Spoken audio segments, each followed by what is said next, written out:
10, 9, 8, 7, 6, 5, 4, 3, 2, 1. Ignition. New phone, new dress, new flex. What's best? What's next? New text. Who guessed? You said, I said. We won, we dread. What's best? What's next? New phone, new dress, new flex. What's best? What's next? New text. Who guessed? You said, I said. We won, we dread. What's best? What's next? Leave me alone. Hey everybody, welcome to the show. You are here live on the very first installment of Best Coast Comics. I am one of your hosts, Christopher, aka the Bronze Age Nerd, and I am joined by my co-host over here on this side, Bigby McFly, the comic book guy. Hey Bigby, how's it going? Going well. How are you doing today? Doing fantastic, man. Doing fantastic. I'm happy to be here on this brand new series we're doing, this new live series. I think it's going to be really fun. I want to take a minute just to kind of talk about what it is for our viewers, people that are jumping in right now. The life of a YouTuber, man, for sure. Got everybody in the chat.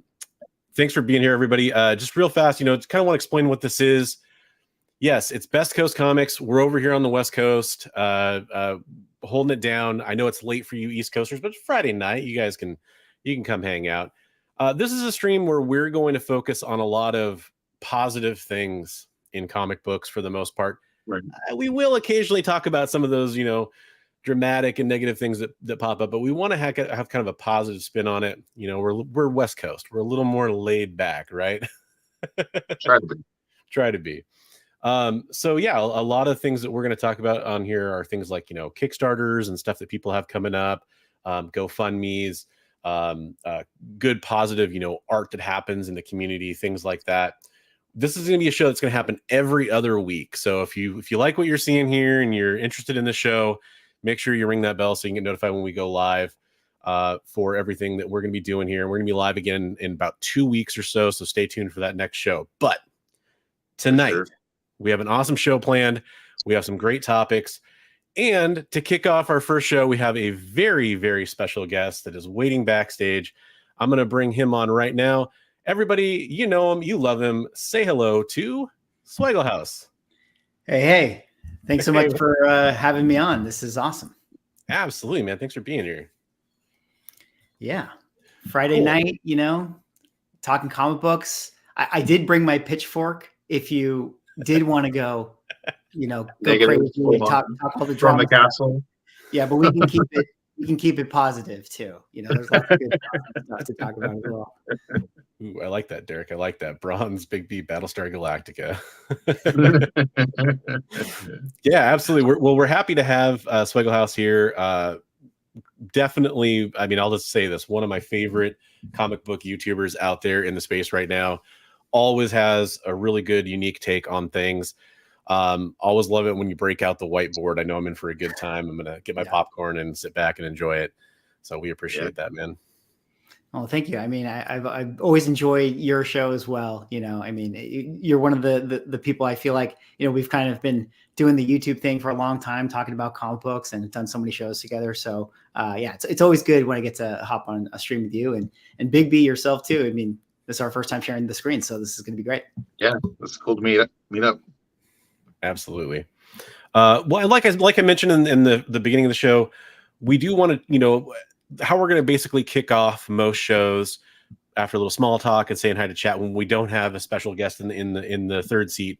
Then we're going to kind of move into talking about that positive stuff that's out there in the community, kind of the highlights, I guess we could call it. And one of those that we were going to talk about this week is a Kickstarter for issue 2 of Sanity, which Swagglehaus here is the creator of. So I figured, why not send out a text, send out the bat signal, the swag signal, and see if he wants to answer the call.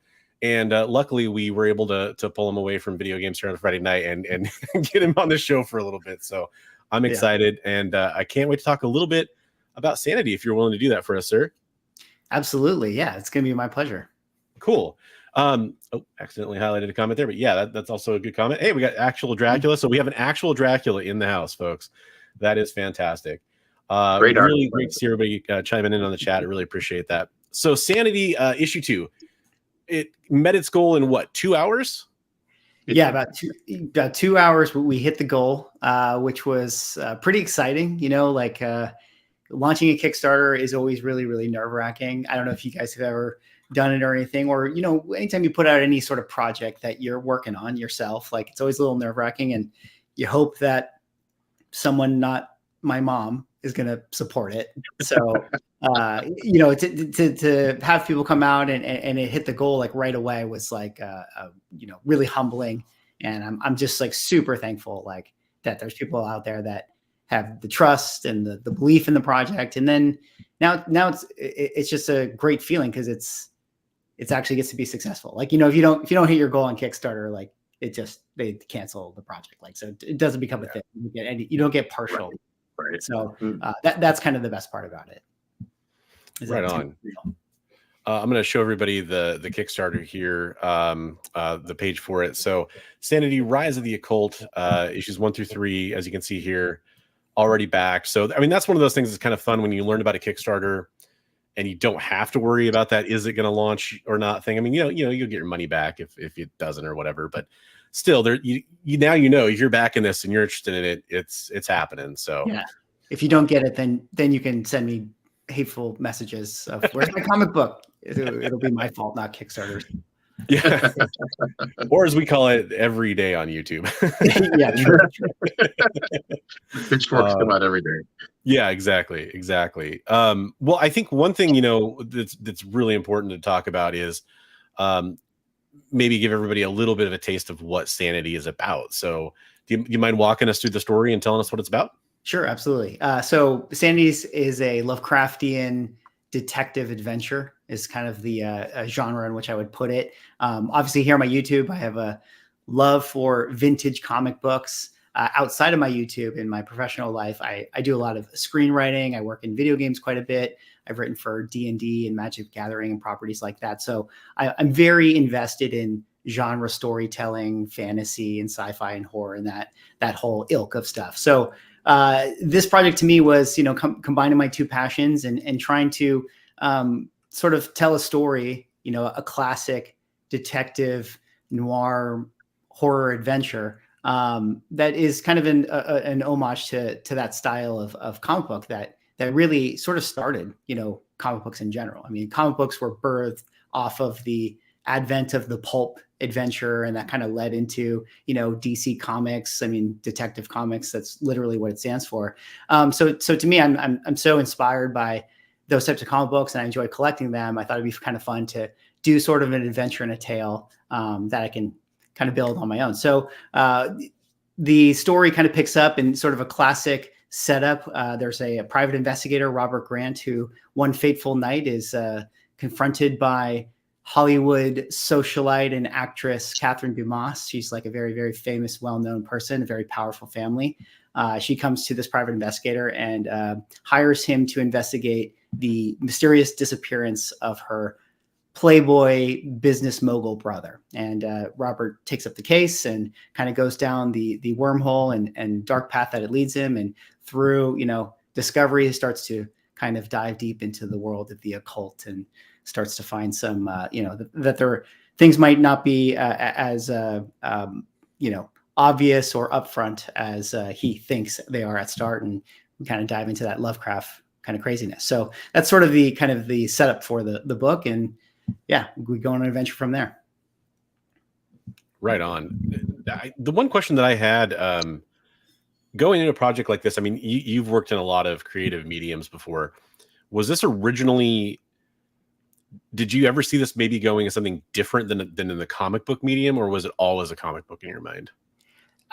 As far as me actually addressing it, it was always going to be a comic book. But I think I know where you're going at with this, where to me, I'm like, I had an idea, you know, I've written screenplays and television pilots and things like that. And I love sort of the Lovecraft cosmic horror universe. And I've always wanted to like kind of create within that space. And I've had aspirations of like, oh, maybe I should write a movie in this, or maybe I should write a TV show, in this genre. And all of those things at that time felt like, oh, that's very high scale. That's very high scope. Like if I try to write some grand Lovecraft period piece screenplay and on a whim try to get it made. So to me, I was like, okay, I love comic books. Comics is the perfect medium for this. And when I decided to actually make it, it became very obvious that like, okay, maybe this should be a graphic novel first. Right on. I've been asking all the questions. Bigby, if you got any questions, make sure you're jumping in. I was just saying, aren't comics kind of almost like a mini screenplay anyway? I mean, you got your art breakdowns and everything for the shots and everything, and yeah, it's very much like if any people worked in film, or if you guys ever been in that space, like anytime you do storyboards for stuff, it's very similar skill set in terms of writing comic book scripts versus say like a screenplay or short story or a novel. It's like you're kind of flexing the same muscle where it's writing first, but you're kind of writing with stage direction and blocking and cinematography in mind. At least like wide angle shot, low angle shot. Yeah. At least that's the process. Opening on a misty alleyway kind of thing. Yeah. At least that's the process that I did. So I wasn't sure if that was like, how other comic book writers do it, which I think comic writing is, I don't know if there's like a true industry standard format. I think everyone has a slightly different style. I don't think there is. I have a book called like Artists on Comic Writing, and there's like so many different ways. In fact, like Jeff Smith, the way he does it, he actually sketches out all of as he's writing. So it's like it kind of has these little panels with the writing over the panels and the layout and everything. So it's very interesting. Yeah. So it's very different, and hopefully it made sense. I mean, at the end of the day, as long as my artist understood what I was trying to do, I think that's all that really matters. So you referenced D&D. So did you ever play the Lovecraft role-playing game? Are you tracking the sanity points of your detective? I have played the Lovecraft version of that game one time before, so tracking his sanity points until he goes loses it. which is really, the inspiration for using the name. Like some people are like, well, why is it sanity? I'm like, sanity. It's a staple within the framework of Lovecraft, guys. You got to understand this is like this is the key word, Is your swag available for sanity? Yeah, it is actually. I mean, you could. It's on. It's on Teespring on my YouTube and stuff. If people really want to there you go. Right on. So I was curious about one thing. Launching the second installment. Do you have anything in place for those that may have missed out on the first Kickstarter to kind of get caught up on the story? Yeah, so you can. This Kickstarter currently is set up for issues 2 and 3. That's kind of what comes with sort of like your base pledge. But you can also order issue number 1 if you would like to catch up on the story. That's available like as an add-on feature in the Kickstarter. Perfect. Yeah, I always thought that would be kind of a challenge when you're kind of doing like a serial installment through the Kickstarter platform. So I'm glad you thought of that. That's good. Yeah, cool. Well, I'm going to show the screen one more time here, and then I'm going to post that link into chat for everybody to go check out for Sanity, Rise of the Occult. This is again, you can kind of get caught up on the issues like Swagglehaus was just saying by doing the correct pledge for that, but also you can check out the further adventures if you want to keep reading and you back the first one. Did have a question in the chat. How many covers are planned for issues 2 and 3? So there's 3 covers for each of them, 2 and 3. So there's the A, B, and C basically. Okay. And the variants that I did are, I try to be pretty deliberate with like what I chose to do as the variants, where the A cover is drawn by the interior artist. So it's like, to us, it's like, let's just kind of keep it within the wheelhouse and tell the story. And then my B covers are like, let me give this 1930s vintage comic period piece some modern flair. So I got some very good like contemporary modern cover artists to do something. And then my last covers are some EC homages, if you guys know your EC, covers. Very cool. Like so they're very much in that vein, which felt fitting. And then I do have, I will say, I do have one other cover on there that I called a free mystery unlock. And it is a free mystery unlock, but I've come to realize like no one's going to figure this out. No one is going to figure it out, which is a challenge to everyone out there in the chat, that there is a free mystery unlock and you might have to be a little bit of a detective to figure it out. But no one has participated so far. That's awesome. So is it something where anybody who does figure it out could get the unlock, or is it like the first person gets the unlock, or how does that work? Anyone who figures it out can get the unlock. Yeah. Nice. Right on. Yeah, I love the EC homage. Really cool. That's awesome. And what's up, Psychotron? How's it going? Yeah, so no, that's really cool. I'm excited to see you keep going on this. I'm glad the first one was such a success. Obviously, the second one funded in a couple hours. That's a really good sign that people are really enjoying it and want to keep going it and keep going on it. And it's just so cool to see. I mean, I know you do a lot of other things. I don't want to distill you down to just like a comic book YouTuber, but it's so cool to see somebody who is a comic book YouTuber be successful at this, have a lot of positive I mean, I haven't heard anybody out there say a single bad word about this or anything that's going on with it. It's all been positive. Sometimes you kind of get, I hate to say it, but you get some kind of eye rolling sometimes when people from our community kind of step up and do this stuff, which I get it to an extent, but on the other hand, it's like, hey, if you like it, great. If you don't, then don't support it. That's kind of the way I look at it. But it's just so awesome to see how positive the reception's been. So has that been cool for you in your seat, kind of, sitting back and watching that? Have you been surprised by it, or has it kind of been about what you expected? Yeah, no, it's been awesome. I mean, getting the feedback just on the work itself was like an awesome feeling. It's always, for me, doing the Kickstarter and just getting the work done and getting it set up and just doing the like promotion of it and all that stuff.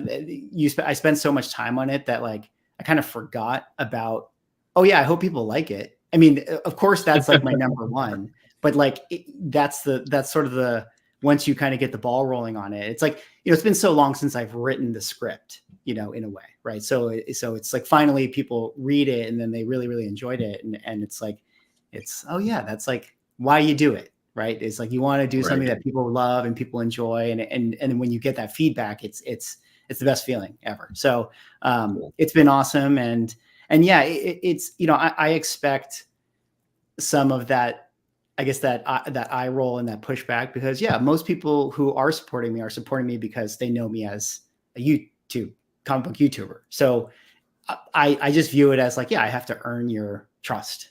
Yeah. Like, yeah, I'm just some random, YouTuber guy. Like, I mean, you have to let the work speak for itself. So I know that I have to earn that and I have to build up that trust, and hopefully people enjoy it.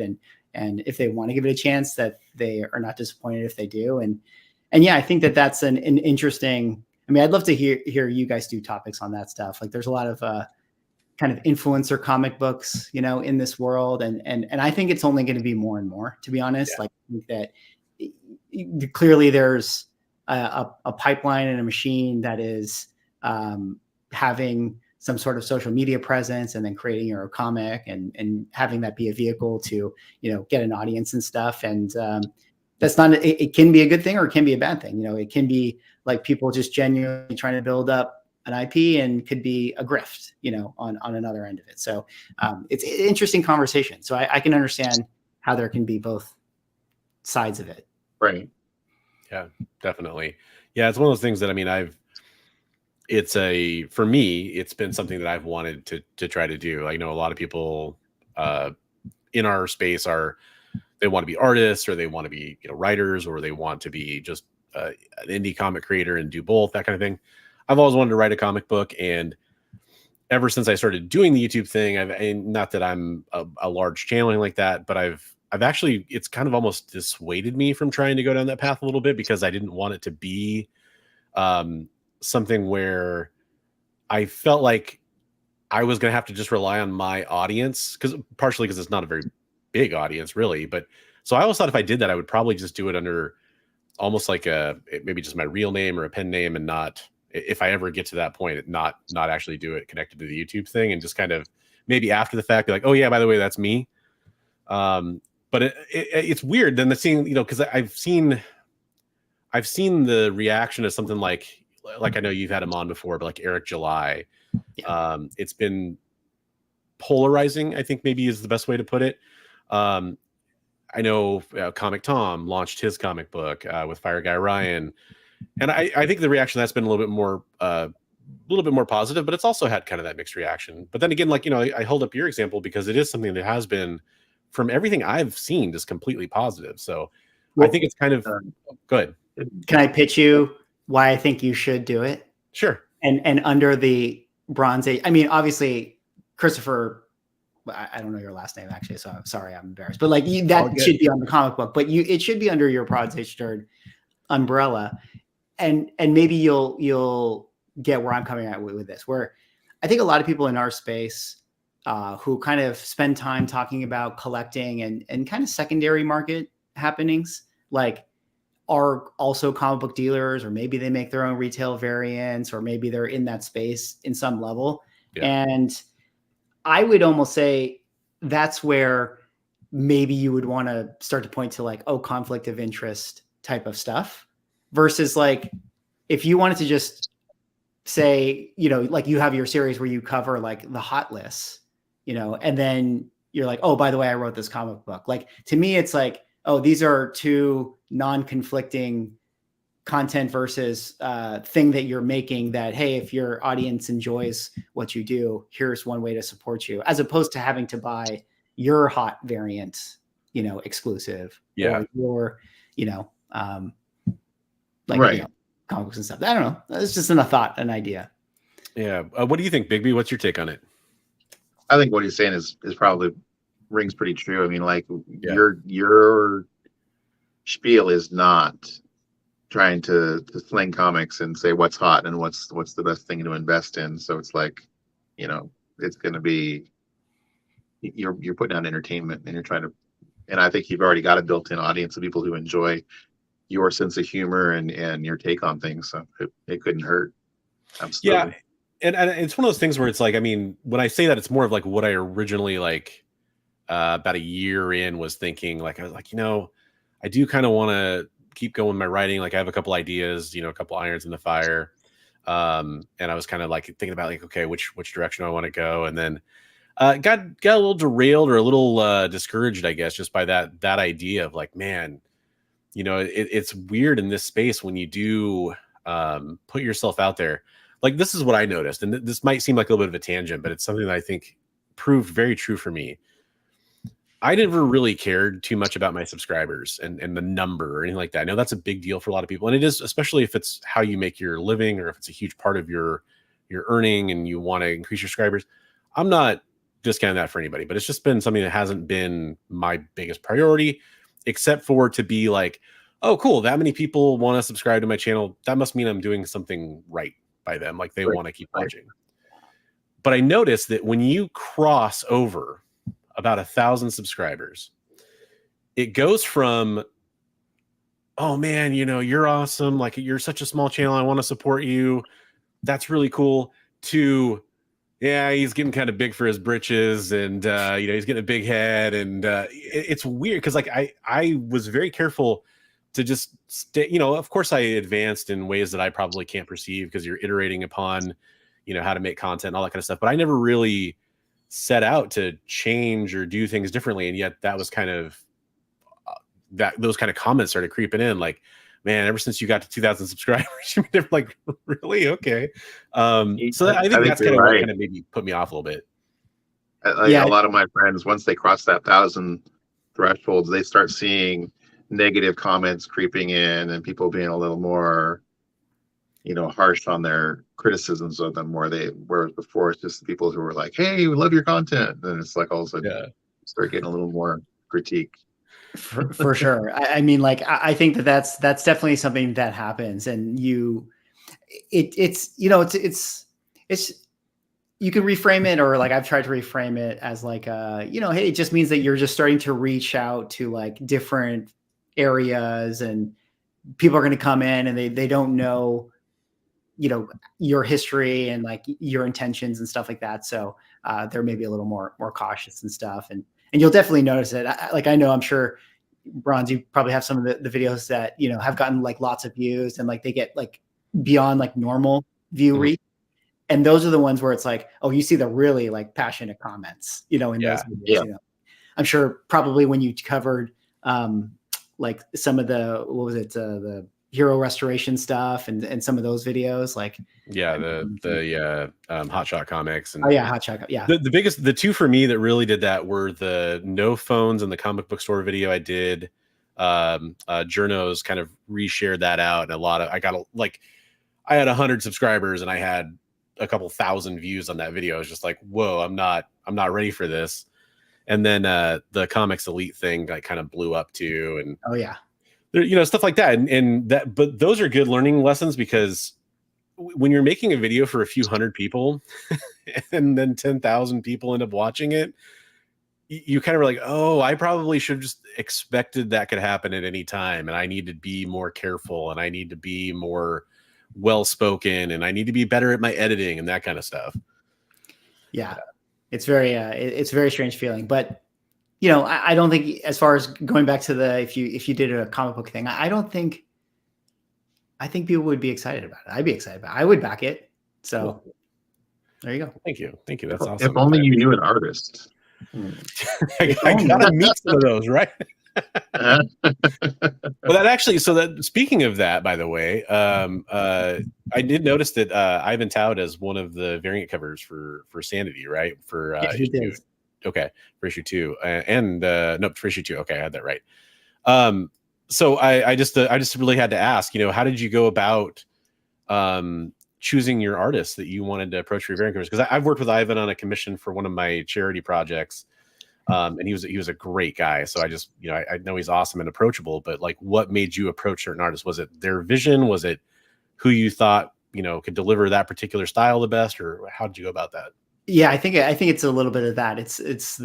I'll talk about the 3 variant cover artists that I have. Ivan Tao, one of them.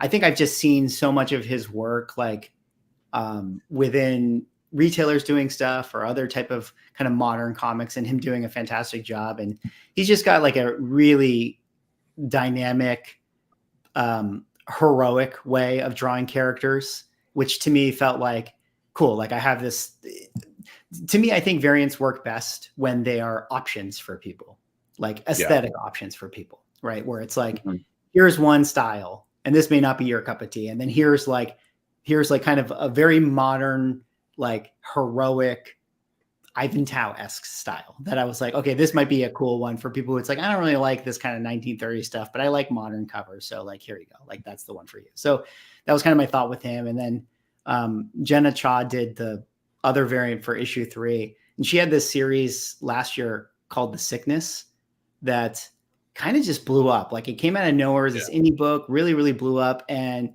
it's just like eerily beautiful, kind of disturbing work. And I just thought, like, she just seems awesome. Like, I'm just going to cold reach out to her. And so I did. And she was like, yeah, this sounds like a cool project. And she was willing to do it. So that was just like, I'm a fan of what you made, so I want to try to work with you. And then the last one who did the EC homages is Lucas Kettner. And he's got a comic from Image right now. It's called Count Crowley. And I was just in the comic book store before I did issue 1. And I was just walking across the new comic aisles and just looking at everything. And I was just like, what covers look cool? Who looks cool? And I just came across Count Crowley and I was like, his art is awesome. I want to work on. So that was kind of how it happened. No, that's cool. Bigby, did you have any questions for Mickey about Sanity before we talk about a GoFundMe that we want to discuss? I think we've covered things pretty well. I mean, cool. How's it feel to make an awesome comic? Man, you should do it. It's going to be the best feeling of your life. So if you're somebody who has aspirations to do something, I recommend. No, it's been great, and I just hope people like it. And I'm honestly humbled that people want to support it. So yeah. I love that from Derek Neiman. What kind of weirdo puts their real name out there? Isn't that a weird thing? Like they used to, you have this moniker of like Bigby or Swagglehaus or bronze, and then eventually it's like your I was name. like, yeah, when I first started up, I'm like, I don't want to use my real name. And I'm like, well, people called me Big B in high school, so I'm Bigby. Yeah. So That's actually kind of funny because that's a pretty good segue to what we're going to talk about. So Bigby and I drove down to a comic swap last weekend in Portland, it's so and fun. it was a great time. It's called the Frankenstein Comic Swap. You can go look them up on Instagram or on Facebook if you're in the Northwest and you're curious about going to it. It's very cheap. I mean, if you went after the first hour, it was $1 to get in. Hundreds of boxes to look through and tons of vendors. There's a video on my channel. There is a video on Bigby's channel, and there will be one on mine soon too. I need to get off my butt and finish editing that.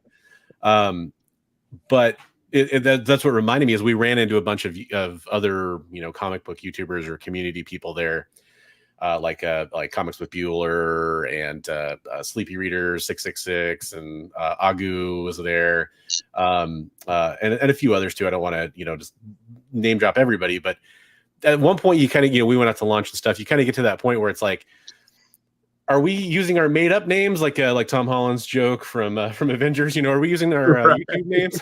Because you can realize like I don't really know your actual last name or whoever you're talking to. It's kind of one of those funny things that does happen when you get together with people. But one of the people we did run into there, which is something we definitely want to talk about, and something that we have a little thing that everybody can kind of help out with if they would like to, is we ran into Jen from Comics Will Break Your Heart or Comic Books Will Break Your Heart, depending on the outlet that you're looking her up on. And I'm going to pull up her GoFundMe here. And Jen is doing a GoFundMe. It's been going on for a little while now to help support her fight against cancer. So one of the things that we would like to do is help raise some money for that, because she's actually extremely close to her goal right now, but she hasn't quite hit it. So we have somebody like Swagglehaus down there who's done an awesome job and has hit their goal, and that is fantastic. And if you haven't supported that, go check it out. Here's another one we could talk about where the person is just getting really close to their goal. She's currently at $23,262 of a $25,000 goal. Of course, if we surpass that goal, I don't think anybody is going to complain. That would be amazing. Yeah. But Jen is just, every time I've spoken with her, she's been an extremely gracious, nice person, really positive, and really dealing with something that, I think we can all agree really sucks. And it's a really crappy situation to be in. So I'll post the link for this into the chat right now if you want to go check it out. If you are willing to do a $10 donation, and you can either message Bigby or myself on Instagram or wherever to find us, and show us that you did that donation, we are going to enter you to win something. Bigby, do you have that prize handy? I do. Sweet. So we're going to also segue into that whole Frankenstein show. Yeah. Where we ran into this fellow. Let me make you the star here.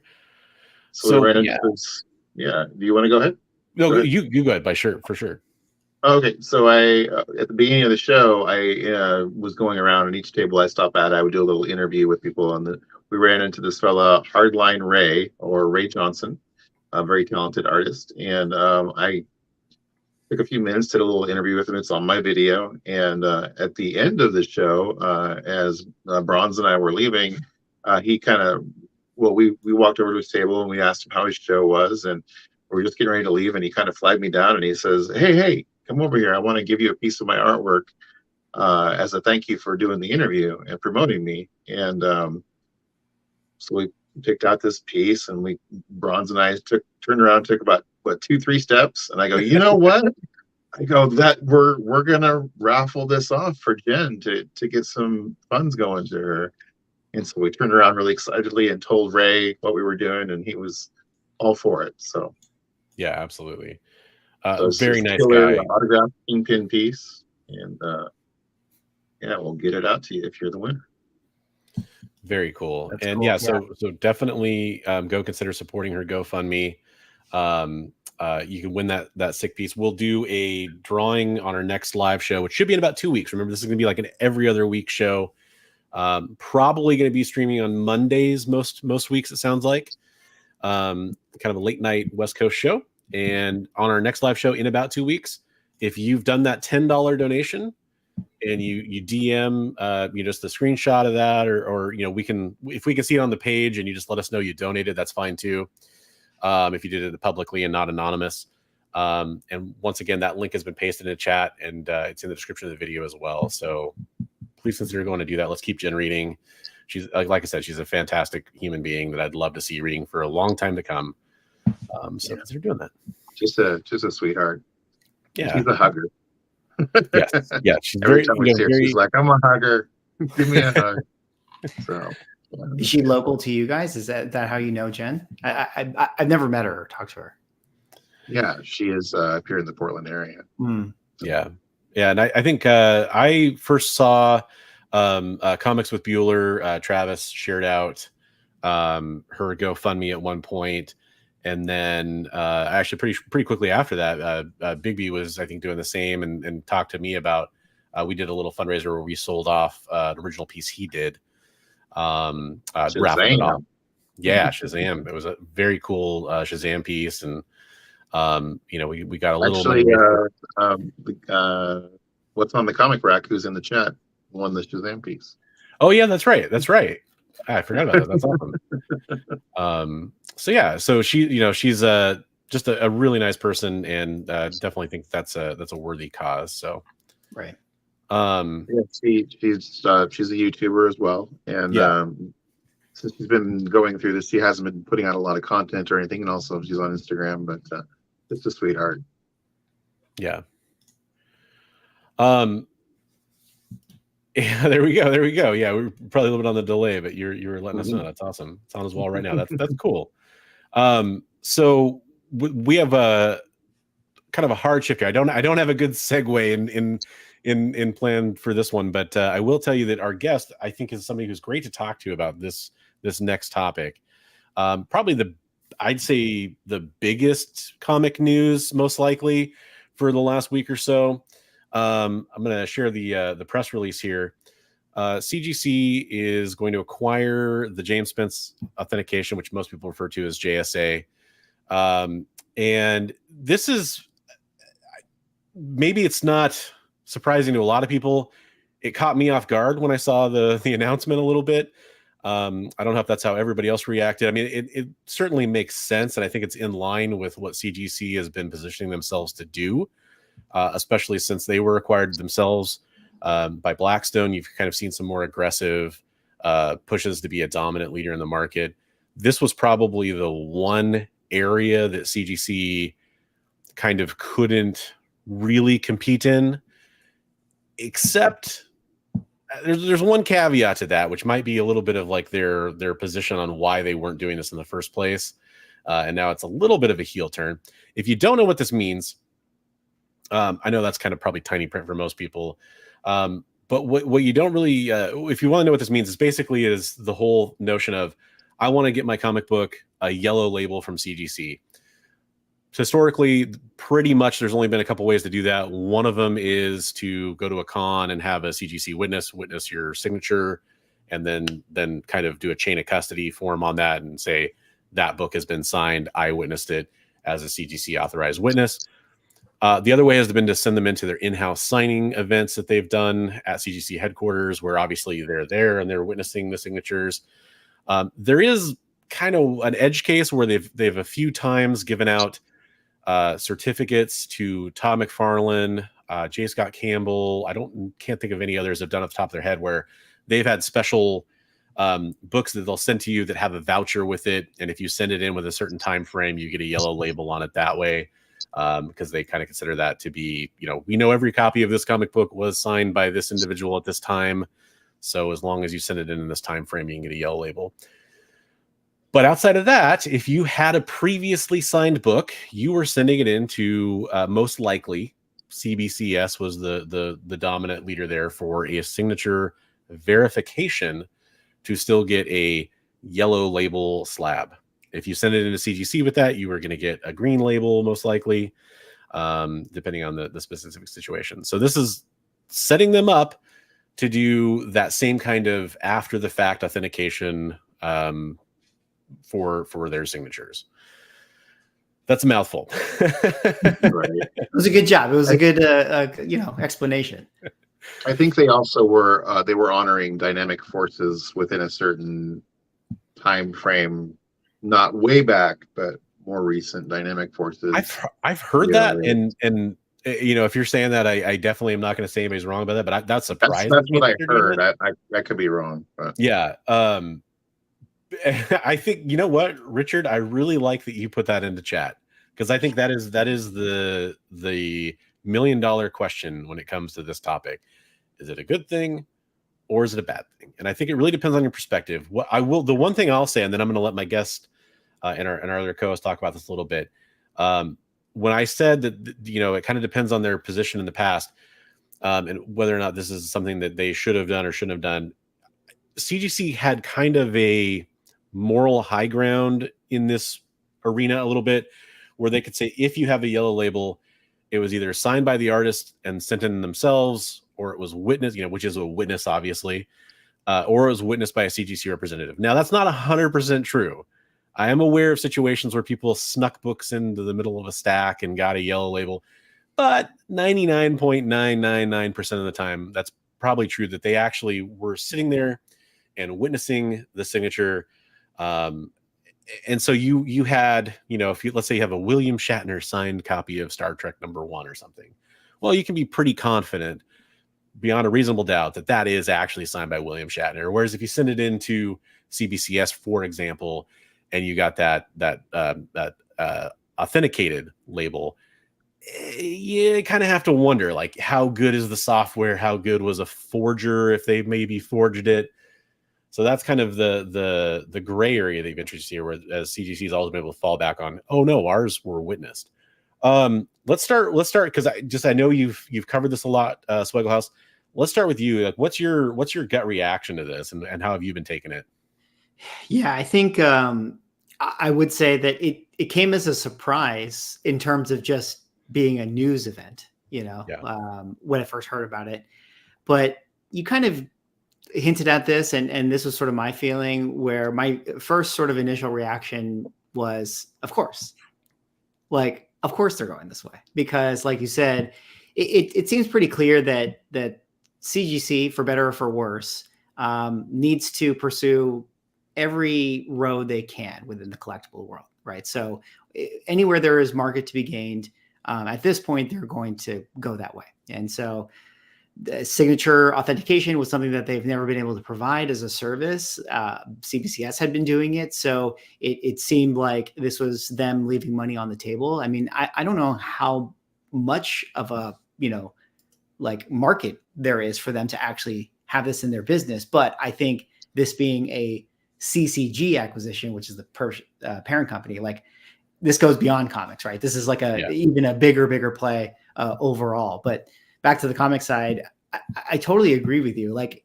whether this is true or not, my initial thought as to why CGC never did this was that it was more just like a philosophy thing. Like, we as a company just stand by this idea that because we didn't see it, we cannot say that it's signed by it. And that was just sort of a tenet of that they kind of had.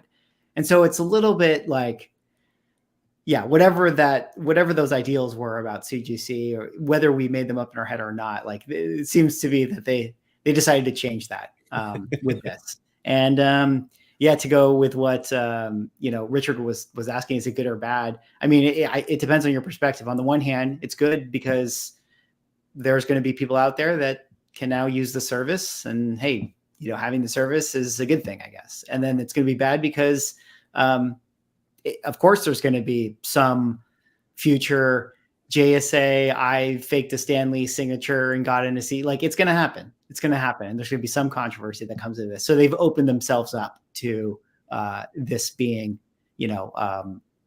having bad PR or press, or a bad event happen, and bad actors using this. And there's some things that I've thought about that, I'll let Bigby jump in, but some things I thought about of, artists are going to have to start to think about this on a different level too, because there are some artists, at cons that charge more if they know you're sending it to CGC. And if all of a sudden you're like, oh, these are for me. And then you send it to JSA. That might have kind of, what do you call it? Like ramifications for signatures now, and artists might have to just charge one CGC rate now because they don't know.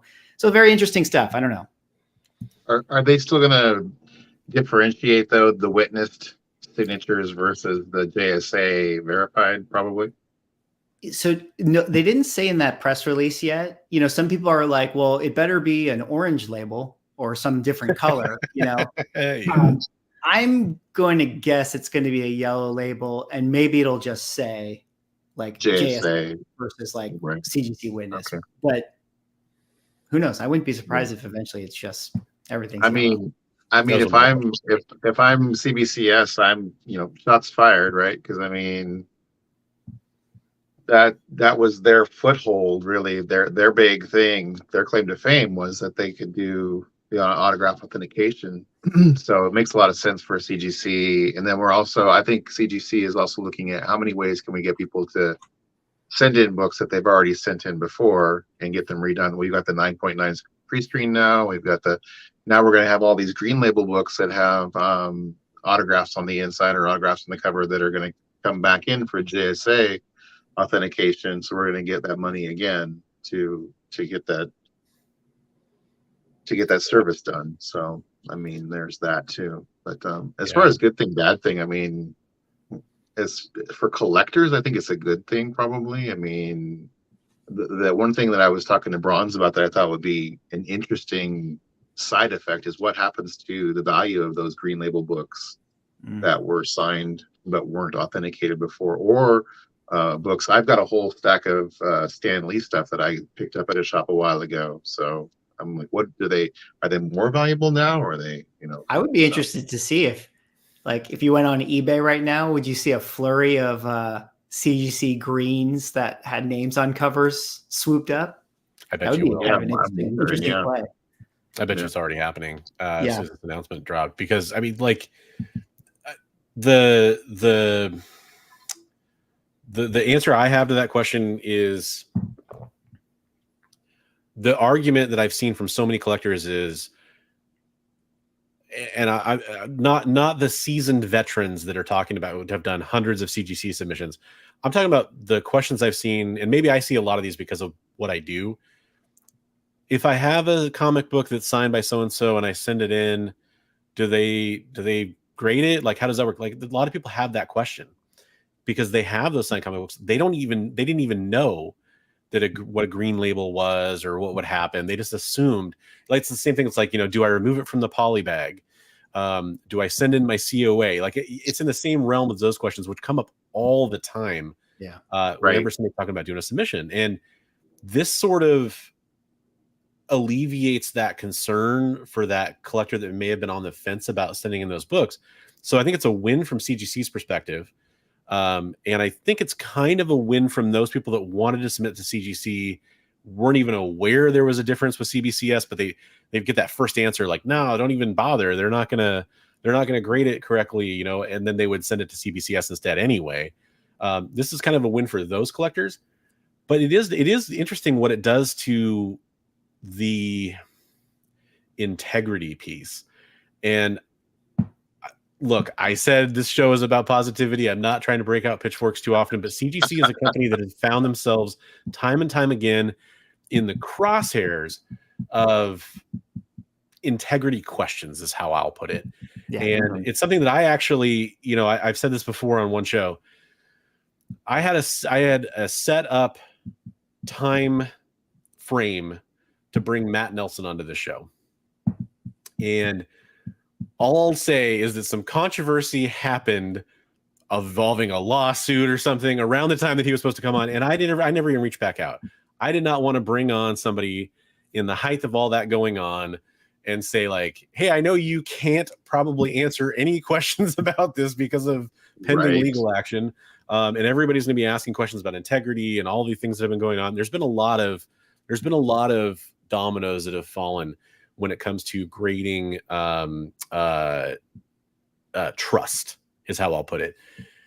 And this is an interesting extra piece in that puzzle too, I think, for the seasoned collectors that are out there that have questions about what's happening at CGC, mechanical errors, and all these different things that have been happening over the last couple of years.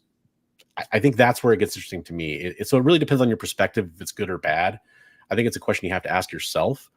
I'll tell you, as somebody who still is willing to submit to CGC, like I have no problem doing that. I have no problem buying CGC slabs. For me, it's kind of almost irrelevant in some ways. It's just, it expands their capabilities. It doesn't limit it. Yeah, it definitely branches it out. If you're looking for like the cosmic justice of like what the company should be, I think I've maybe just given up on that thought. And so I just kind of expect, I'm like, because I actually always thought it was so respectable and actually pretty cool that it was like, they just have this policy. Like has to be witnessed by us. Like, even if it looks spot on, Stan Lee, I thought that was actually a good kind of hill to die on for them, because it made a lot of sense to me, actually. But I thought it was interesting in the PR press release or whatever, where I could be wrong, and maybe I am wrong with this, but I feel like it said something like, we've had so many dealers asking for this. But it was interesting that it was, I'm pretty sure there's a word that says we had dealers asking for this, not necessarily collectors that were like, oh, I really want my comic that I got signed by Stan Lee when I ran into him at a bus stop, Okay, so interact closely with collectors. Okay, so here it is. The acquisition of JSA is CCG's answer to the countless collectors and dealers. Okay, countless collectors. Right, yeah. I was wrong, but I thought it's in there.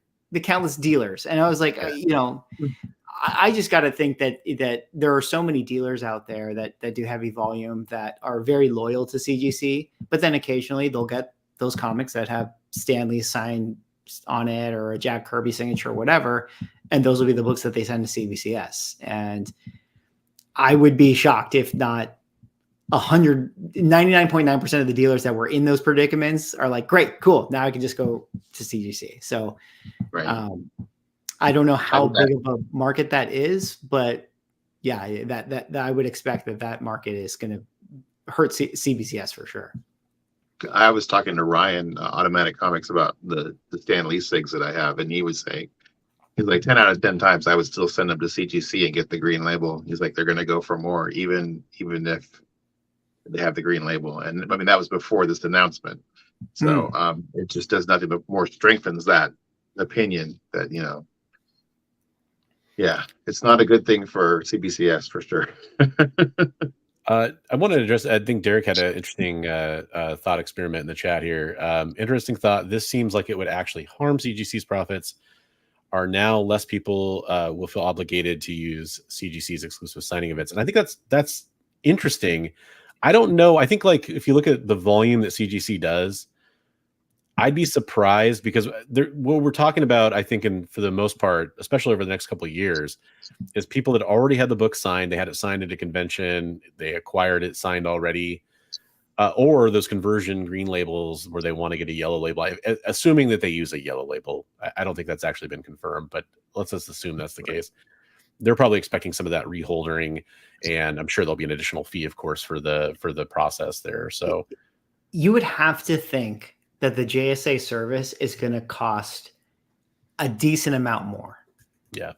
Because think of how much of a pain it is to get a witness signature. Like, you go to the con, you got to buy your ticket to the con, you wait in the Todd McFarlane line or whatever line, right? The Chris Claremont line.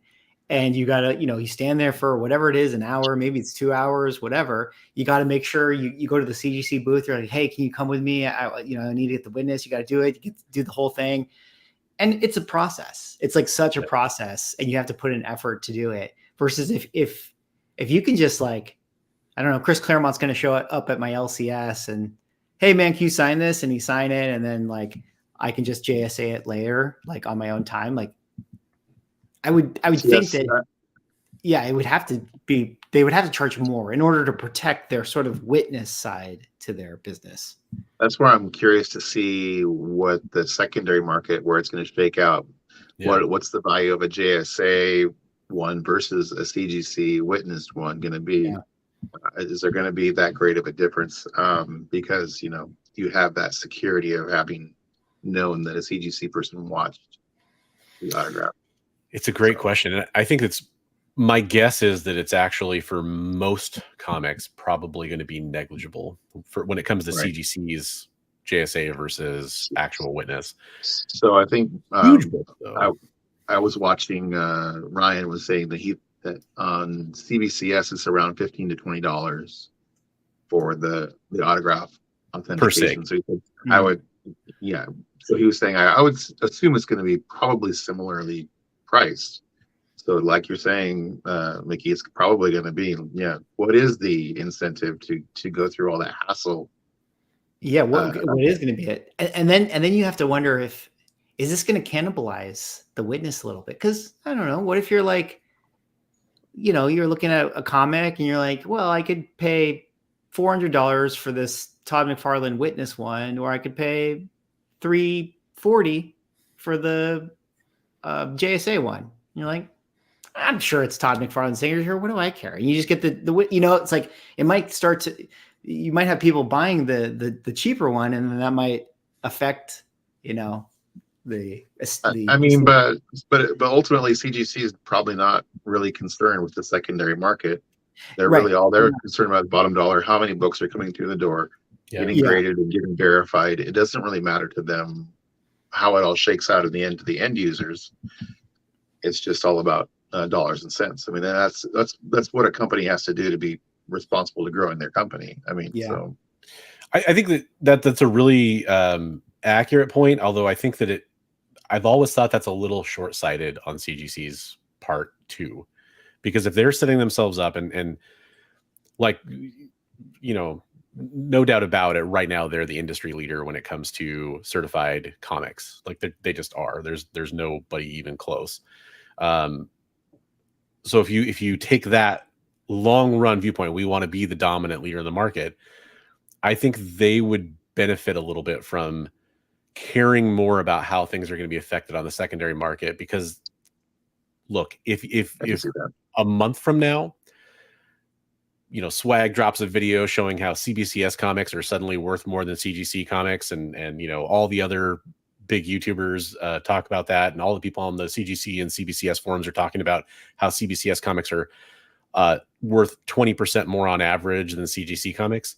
You would see a huge shift to CBCS start then, because that's where most of this comes from. Is there is a general perception that is borne out in reality that CGC comics are generally worth more, same grade, same value, similar type of label. Even just for them to keep the status quo right now that they are, if CBCS ever got to the same where they were the same value, then we would see a price war between the two companies. But right now, CGC can charge a higher price because they are the leader. I mean, so there's that too. So they do definitely want to keep that recognition that their brand is the superior brand. So there is that. Yeah. And by the way, chat, you guys are on fire. Some great comments coming through. Sure. So I really appreciate that. Yeah. And this is, you know, so I'll use this as a springboard to talk about, to me, the last interesting element of this that comes to mind until we have more firm details. Johnny Boy's Comics says, I think AI would be great at grading collectibles more so than a person could have a good or bad day that would affect the grading outcome, I'm sure. So that's the interesting part about this. We've talked about how CBCS has done verified collectibles, and I think this is kind of an infamous story that happened, especially in the YouTube comic book space, where somebody on YouTube, and I will add an extra layer to this that I know a lot of people leave out, which kind of annoys me, allegedly forged a Sarah Pacelli signature. We actually don't know that they did that. They just say they did that in the video. It shows them practicing the signature for Sarah Pacelli, sending in a comic book to CBCS, getting the verified, authenticated yellow label signature, coming back. then that became, kind of big news for a drama cycle in the comic book sphere a few years ago about how that system isn't infallible. Now, I actually talked about that when that happened. I'm sure a lot of us did. My point was, that system was never going to be infallible. If you thought it was, then, you're kind of off your rocker. See, it's impossible to make a verification system that's 100% reliable. I just said, 15 minutes ago on this stream, the witnessed program, I am aware of comics that have gotten through that were not witnessed. Yeah. Right. But you do have that margin of error. And I think that's the other interesting element to talk about, because Derek mentioned it, talking about auto pens. We've all kind of mentioned it a little bit here with the fraud and scammers that are out there. You kind of are opening yourself up to it. I mean, this is a company that just got done dealing with a massive fiasco around the Mark Jeweler, regrading scam, reholder scam. I doubt we've seen the last of all that. In fact, I think Swag just dropped a video about some new case seals that are out there now, right? Yeah, this it flew under the radar. They updated their the article that has the 350 comic books on it. They updated it, and just in one little paragraph in the footnote, they said, "Oh, we've already made improvements to the cases." And I think it's on the seals. There's some slight seal differences. Shout out to Ryan Automatic, who got a book back that he was like, "Oh, he could show the seals." And we were talking, and I think he reached out to them to see if they could give a little more detail on what exactly they made different. And the response he got was, "We can't share." So okay, I think there was a reason why they didn't release a press report as to "Hey guys, good news, we have new stuff on our cases." But yeah, apparently they did a little thing. I don't know what that means though. It is interesting. Before we move on from this topic, do either of you guys have any extra thoughts about this, or when it comes to the frog piece, Bigby, do you have anything you want to say about that, or any other element about this that you wanted to bring up?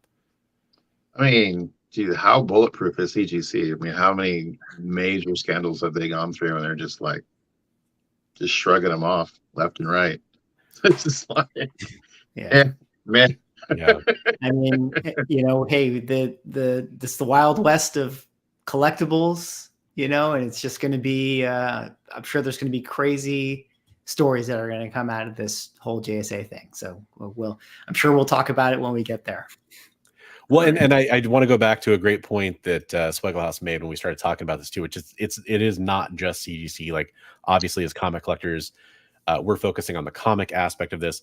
It is a brand that does a lot of signature verification across, and they're expanding that, VHS tapes and sports memorabilia and cards, obviously.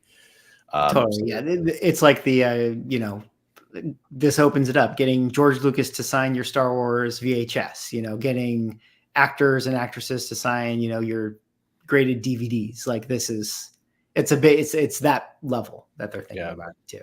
Yeah, I mean, JSA is a huge. I have a background in my prior life in sports cards and collectibles and that stuff, and they are huge in the sports card arena as far as authentication and everything. So it's not surprising. And then they also do a lot of movie memorabilia and that kind of stuff, posters and that kind of sign, all kinds of in the press release, they talk about them having a giant library of signature reference photos, so they can go through and just verify that this matches the loop here and the angle and they have all of that.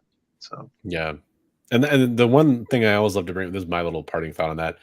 The one thing I love to bring up is I know a lot of people know this anecdote, but it is interesting. There was a period of time where Stan Lee, who was probably one of the most prolific signers in the comic book space of all time, there was a period of time where he didn't sign with his right hand. Because of a medical condition, he signed with his left hand. And so there are a huge variance. Not only are there tons of Stan Lee signatures out there, there's also a lot of them out there where he signed with his non-dominant hand. So the verification process for signatures like that, it's really, to me, the actual question is not so much some of the things we've talked about, which I think those are the questions, for me, those are the questions that popped up immediately. And I was like, yep. Okay. Those things are going to be all concerns about this. Scandals coming, all this kind of stuff. It was, what will be their rejection rate? How often are they going to come across this signature and say, no, this we can't verify that this was signed? because I will tell you, CBCS to me, from my experience, seems to just like almost yellow label anything. I know they reject. I know that I'm not saying that they don't reject labels. They definitely do reject signatures, but it just seems like it's like pass. I'm curious how CGC's JSA process will compare with that. That's the I hope somebody out there has the budget and the wherewithal to do like some kind of a cross comparison experiment. That's an interesting idea too, because like I have a funny story about when I used to work in the sports collectibles field.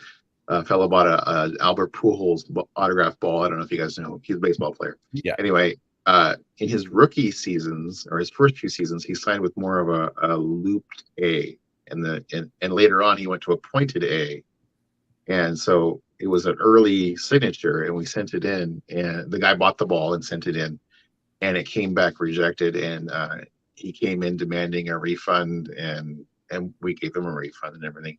And after we gave him the refund, he threw the ball in the garbage can.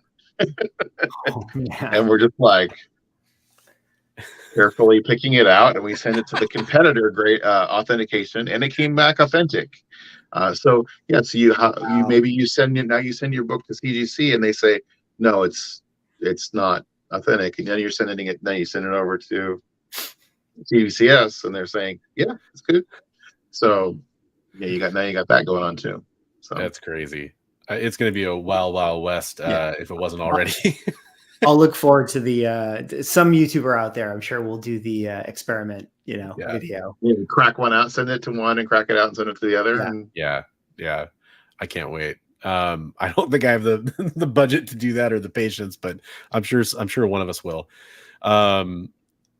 So this story, as much as it's not ostensibly negative, parts of it do skew negative. This next one, there's only one negative part to it that I can think of, and it's something that I can't wait to talk about. I think that as much as everybody was getting pitchforks out about certain things this week, there were a lot of us that maybe grew up in the 90s or were around having a good time in the 90s with various cartoons that were out there, and a certain theme song has been running through our heads for the last couple of weeks as we've been building up to the premiere of X-Men 97. And X-Men 90, the original X-Men animated series, for me, probably the number one reason that I'm still into comic books today. I was into comic books because of G.I. Joe and a few other things before that, but X-Men the animated series was really what cemented me in comic books. It's what got me going to an actual comic book shop to buy superhero titles, which eventually expanded me into other stuff. And I know a lot of people can relate to that. So X-Men 97 did premiere. Yep, absolutely. We got some more fluff.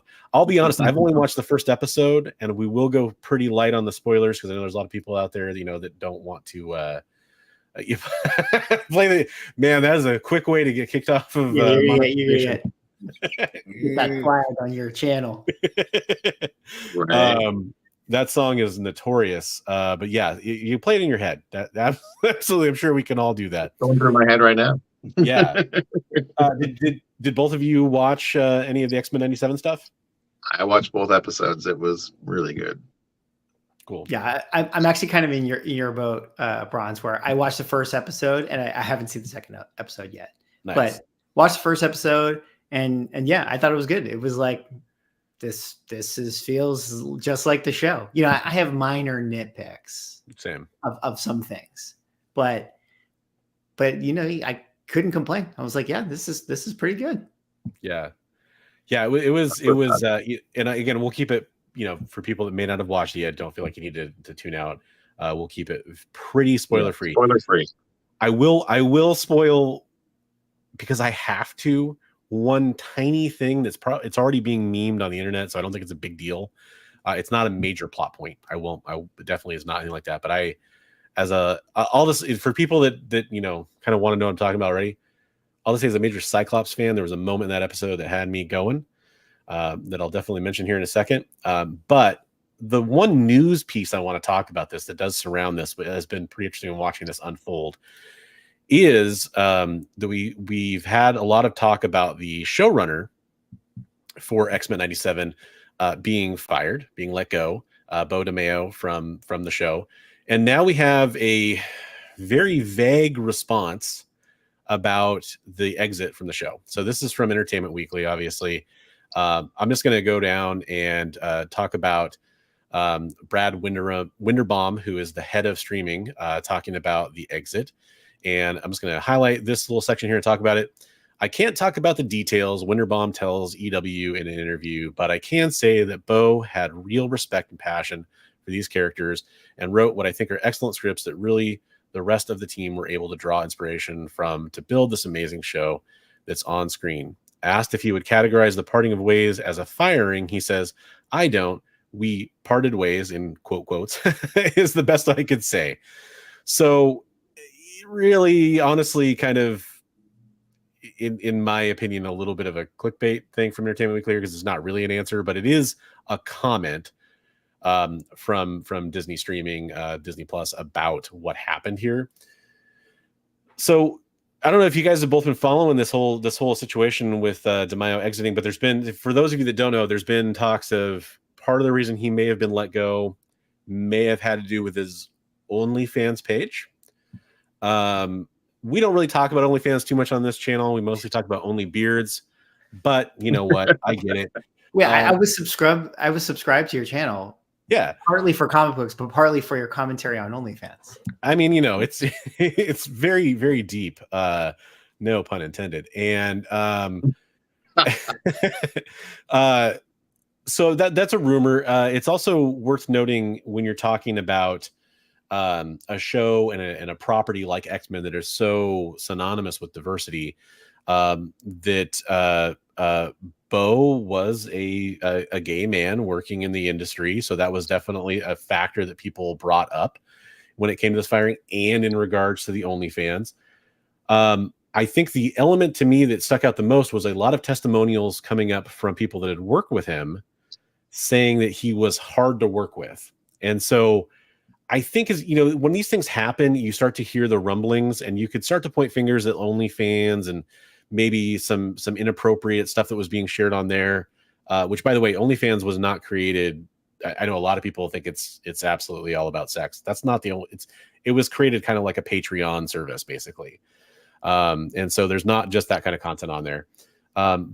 But the other part of it was that there's a lot of comments coming out about how he may have been difficult to work with, and so I think where there's smoke, there's usually fire. If enough people come forward, and that may have had more to do with this. But I guess the question is, do either of you have any thoughts on this? Do you think it'll affect the future of the show? He also was very, very active with Disney Plus in general, doing a lot of their stuff. But what do you guys think about the departure of the showrunner here right after the huge success that the show is launching to? It's really weird timing.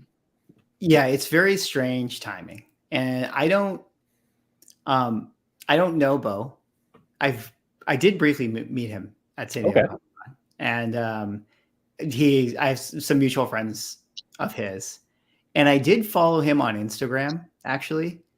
And I will say, someone who doesn't know him, and again, I'm not speculating, I mean, he's a in shape guy, had a lot of flexing, like literal mirror flexing photos on his Instagram. So, if there's something with the OnlyFans thing, and like maybe that was just something he did or whatever, like you can imagine a world where Disney is like, hey, we don't really want you to have an OnlyFans thing. And maybe he was like, I don't know, maybe he took a stance on it. And then that's where like they mutually part ways. Like, I don't know.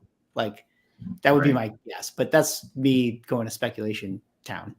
But I kind of feel like the show, I would have thought it would have been a bigger disruption in the news story, but then I don't know, everyone kind of liked the show, and they kind of did a good job sort of not like rolling out. Brad Winderbaum, I think, has been doing a lot of the on camera face of the show. And so it feels like they're just sort of, they're just going to move along, and it probably won't affect the show, I would imagine, too much.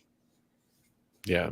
Bigby, do you have any thoughts on the showrunner exit and how it might affect the show? Or well, I hope what they're saying is true, that they're able to draw from what he put down on paper before he left, and then they're able to continue putting on a good show. I mean, and I hope that what they're saying is also true, that it was a mutual parting of ways and that it wasn't like a one-sided thing. But other than that, I don't really have a lot of knowledge or anything on it, so I can't really speak to it.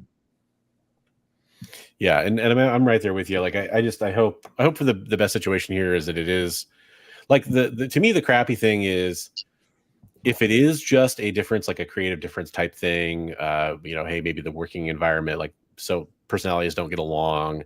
That's fairly common when it comes to this kind of stuff. Like it happens all the time.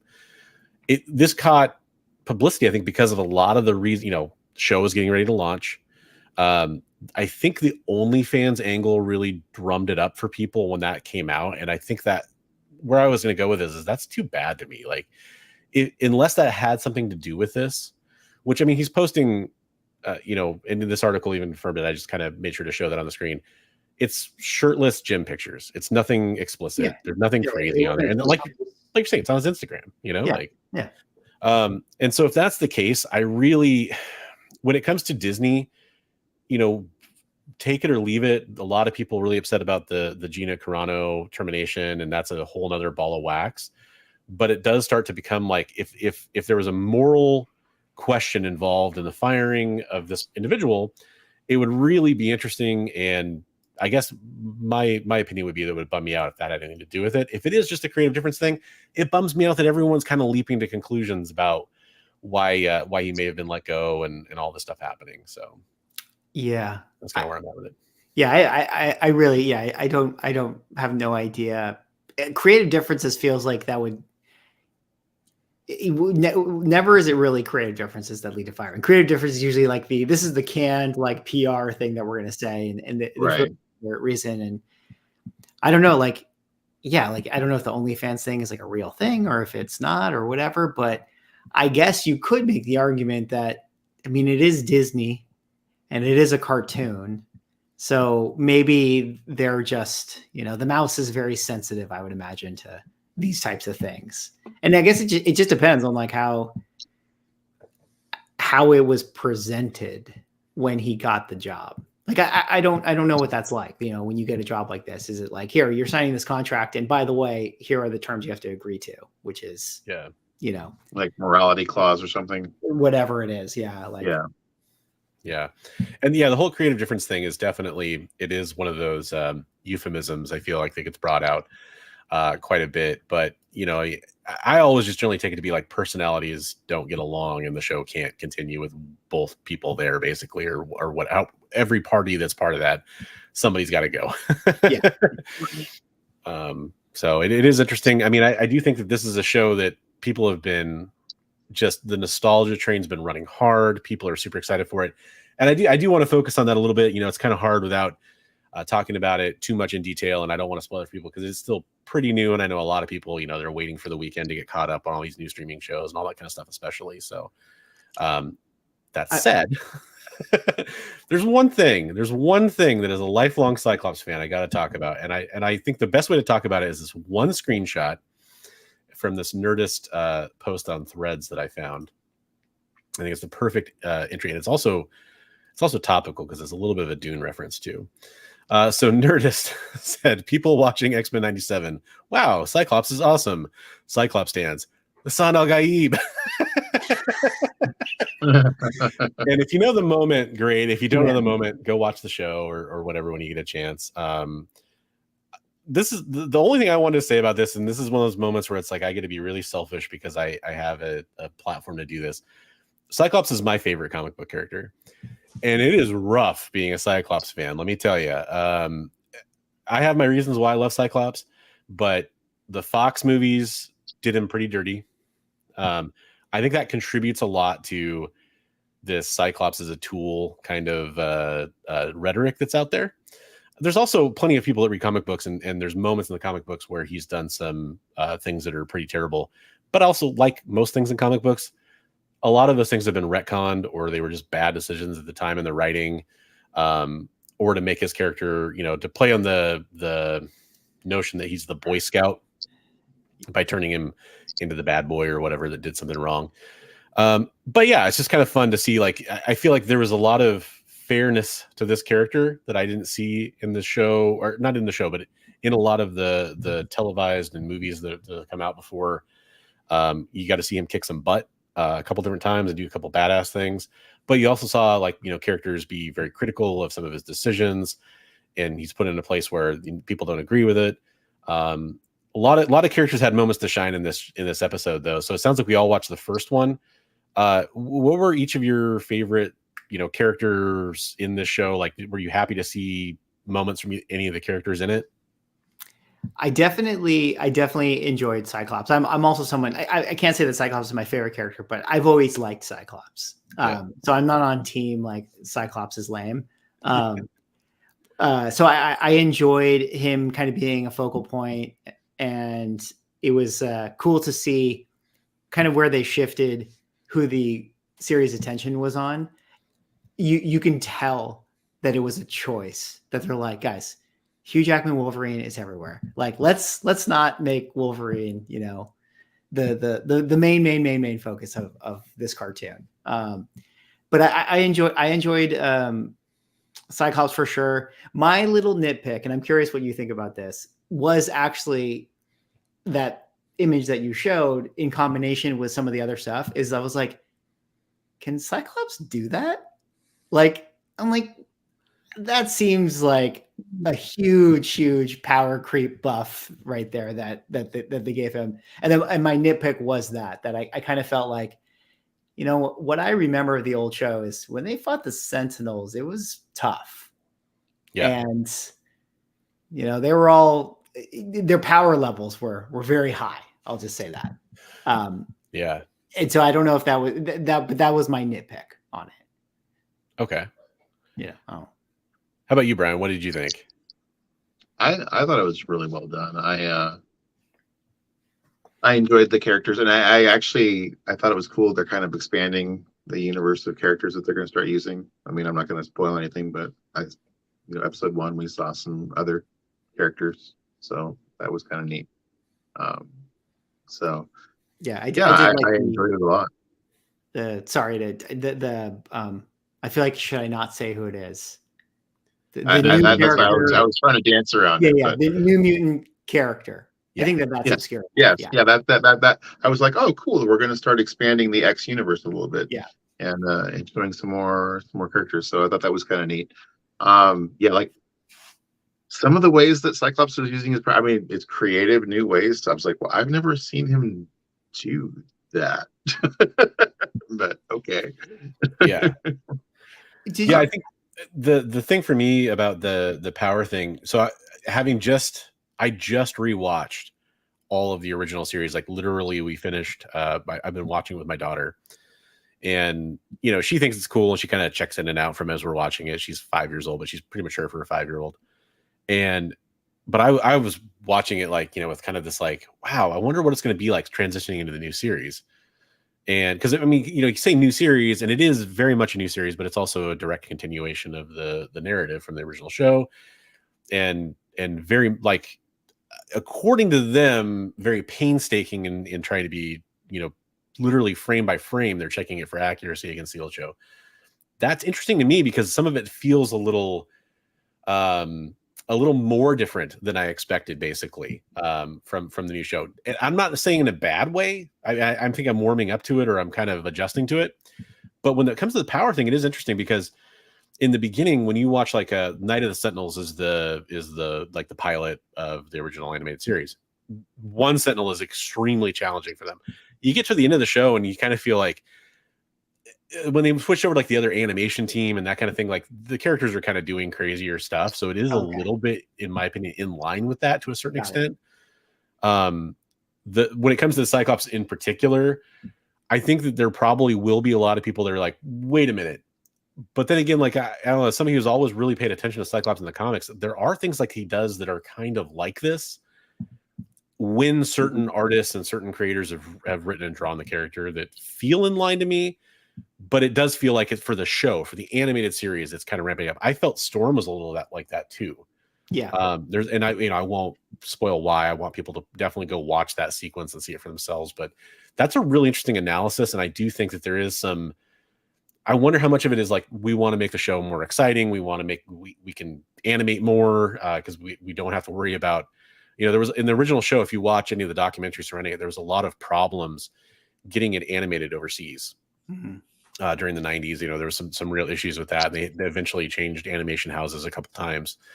And now I'm sure it's, very planned out, very meticulously, I'm assuming, when it comes to this process. So it makes me wonder if there's maybe able to be a little bit more consistent in what their vision is. But yeah, it definitely seemed like a choice that they're like, oh, we're gonna ramp up the ability a little bit. Yeah.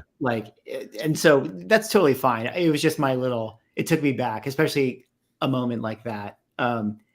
Which I'm not a Cyclops expert, so I'm open to being like no, that he can totally do that. So because I don't actually know, but I also, another character I didn't know that it worked that way is I didn't know that Morph, when he morphed, could do things.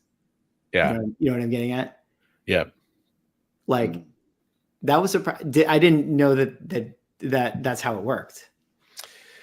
Yeah, that's always been and we can just zoom back from X-Men 97 for a second. Let's take any of the Marvel shapeshifters, Mystique, Morph, whoever. And the Mystique is interesting because like in the original X-Men Fox movie, she turns into Wolverine and uses Wolverine's claws. Yes. But like, should they really be sharp like adamantium? Because she's not.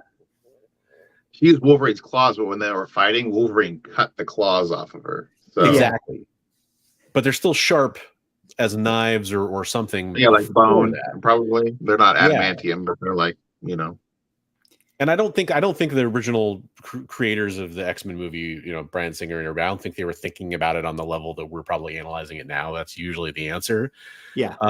But it's made me wonder, like with those shapeshifters, that's kind of like one of those like power creep, depends on the writer, plot armor kind of things. I feel like, right. As far as this is kind of like, it's kind of the fun like comic book nerd things to like argue about, right? Where it's like, can Morph, like when he morphs into the Hulk, is he as strong as the Hulk? And I always was under the interpretation that Morph, when they're shapeshifters, they don't take on those powers. They just unless it's like Angel's wings or something. Like you could fly because you have wings now, right?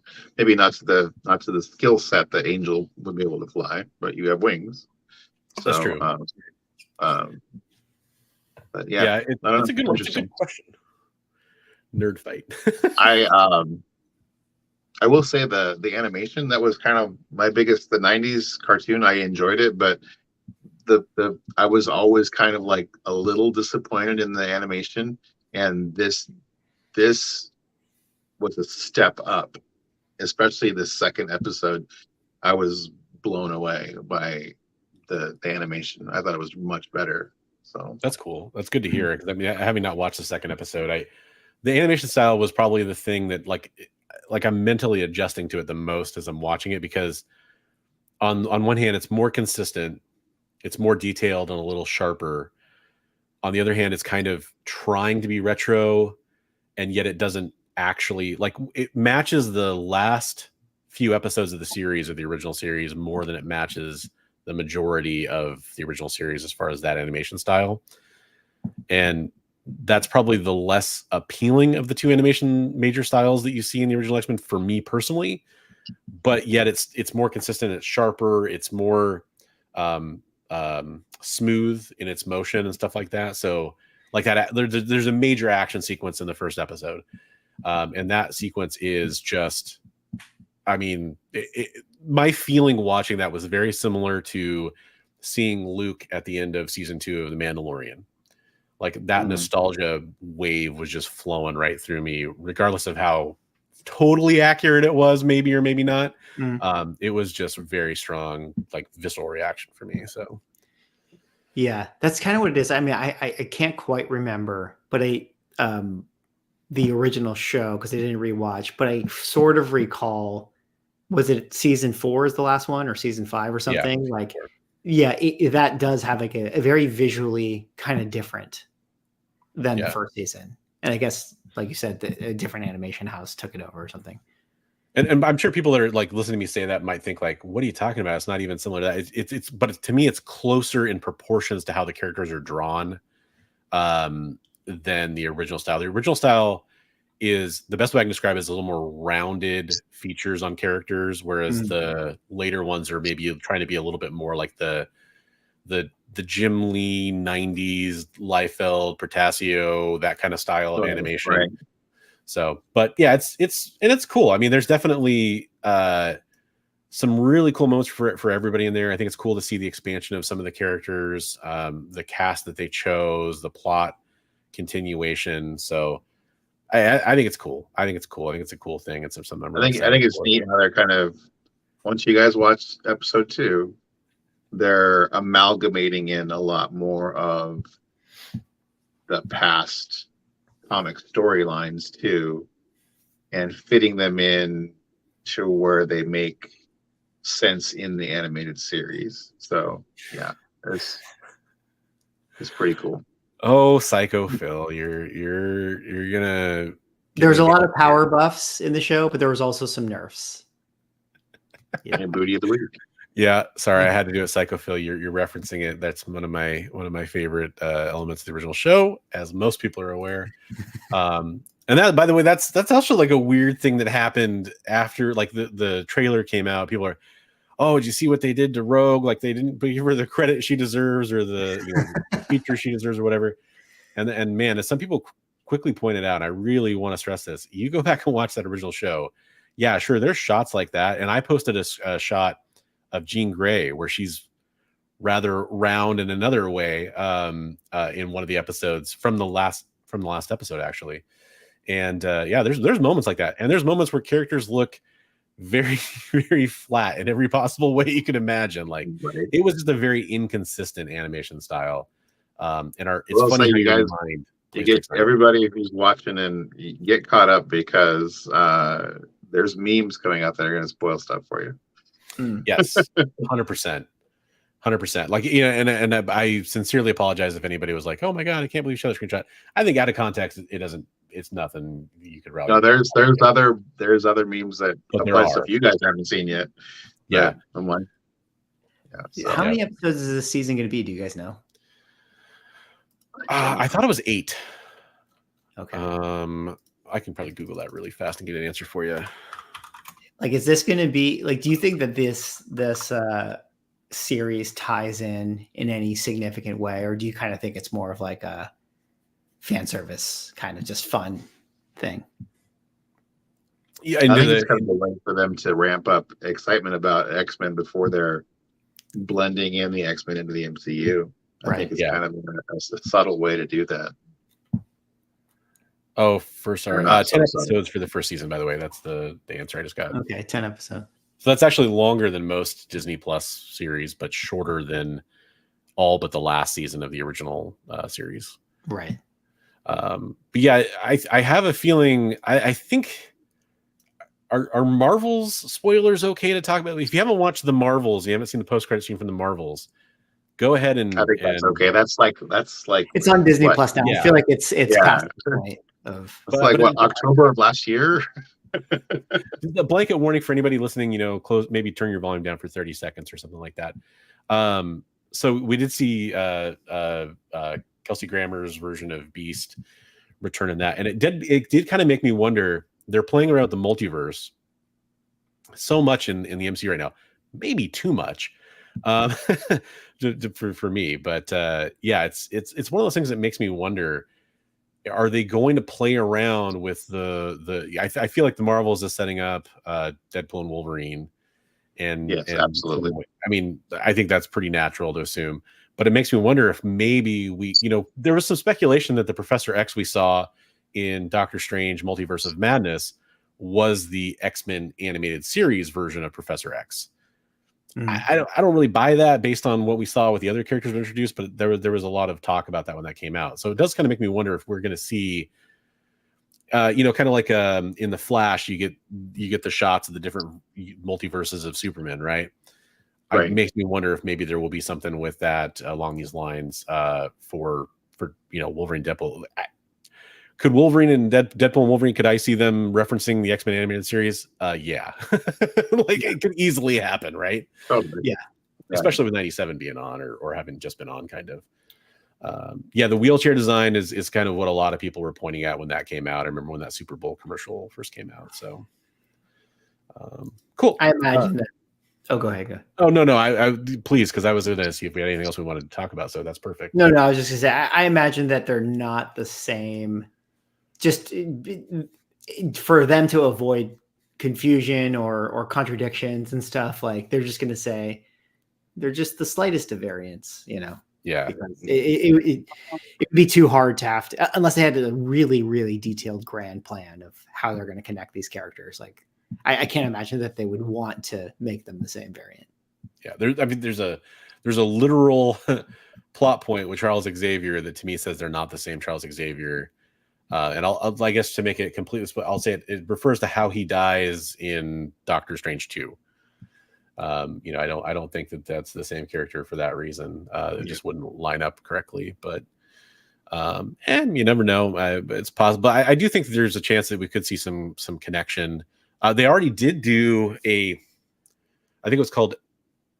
Was it called X-Men like 94 or something like that? There was a comic book series that tells what would have happened if the X-Men went through something like the Age of Apocalypse and some of the other things that happened in that timeline. And it came out over the last couple of years. I cannot remember what the subtitle was on that series, but that was a fascinating. So, I mean, there's an X-Men 97 comic book that's coming out. So could see some other stuff come from this as well. But I have a feeling. What do you think of all what do you think of all the new the Marvel's kind of summer crossover X-Men launch stuff?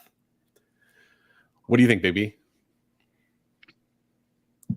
I'm not a big current reader. My buddy Trav is the guy that keeps me up to date on everything, and so I just I'm a retro reader.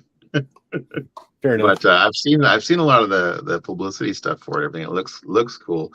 I did watch. I did get caught up on a lot of the stories of the Krakoa era stuff where they're going way into the future and then coming back and then telling everybody about. I mean, I was like, oh my gosh, why would they tell the rest of humanity how they had dominated the universe? But okay, whatever. Well, do you think there's going to be some backlash from that? But I don't know. Could be cool. Yeah. I'll say that. So I read on my trusty tablet here is how I'm reading most modern comic books these days. And for the price and for what I get out of it, Marvel Unlimited was like a no-brainer for me because I know a lot of people don't enjoy reading on digital. I've fallen in love with it. I read so much quicker. I can, drop it whenever I want to without having to like put it back in its bag and board. And I'm a stay-at-home dad, so I'm constantly running around with my kid. And I get a few minutes to eat. While she's eating, I can kind of read a comic book, and then it's like, okay, well, back to it. So vision is another reason why you can really zoom in and see a lot more detail than I was seeing with out getting new glasses or whatever. So I love reading digital, and the downfall of that is that I'm about 3 months or more behind on everything. So I've been reading all the X-Men stuff, and I'm not fully caught up past the whole Fall of X. So for me, it's a little bit still in my future. What I'll say, though, from what I know about all the stuff coming, is that it's kind of unfortunate to see what's appearing to me, and I'm a little out of touch. So if you guys are going to correct me in the comments or whatever, please do, because I could be wrong. It seems like it's maybe a little bit more of a hard reset or a reboot or relaunch of the series of titles than I was hoping for, because love it or hate it, what we got with the Hickman Krakoa era of X-Men was different than what we'd been seeing. It was a bold new direction. I think it started very strong. I think it hit some early, stumbles on the hurdles that it had to go through. Like X of Swords was not a very good crossover event. That was kind of the big first crossover event. I enjoyed it. It was really silly and weird and it's not what I expected. I expected to be like super serious and a big deal, and it was actually very silly.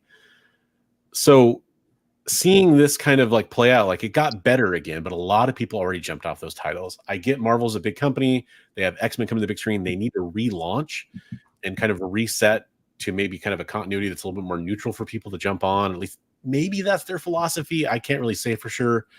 I get it, but I want to see iterations. Like X-Men are the franchise where you look at all the weird batshit stuff that's happened to them over the last, 50 years, and that makes them better. There's a lot of titles that get weighted down by all that garbage. X-Men, it's almost like, yeah, we've been in space. Yeah, we've, traveled through time a bunch, and we've had the past versions come forward, and the forward versions have went even further forward, and we've had alternate timelines and Age of Apocalypse and all this stuff. And really, it just kind of gives a world building sense for them, whereas a lot of other properties, I feel like it would be a big detriment. So hopefully they kind of continue that legacy forward, and Hickman's era wasn't just an interesting departure and then a return to normal, because that's what I see with like titles like Spider-Man. I see that happening a lot, and I feel like it kind of hurts the integrity of the character quite a bit for me. That's kind of my long convoluted answer to that. Yeah, makes sense. Yeah, I can see that. I mean, yeah,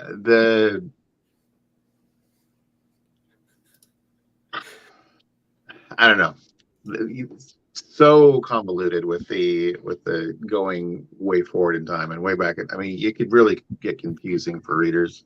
Whereas back when I first started reading X-Men, it was just about the struggle of, an outcast group of people trying to not be looked down on by other aspects of society. So it's like it's gone.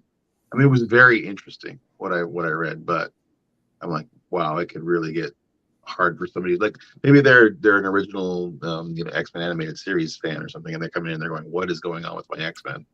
Yeah. So I have to imagine, like, I think Hickman is like probably just a better, like, let me read it a couple years later when everything's done, so I can kind of like go through it, as opposed to sort of bi-weekly or once a month pick up the story, because by the time you get to issue 4, you're like, what happened in 1 again? Like you can't, it's like so dense what he often does.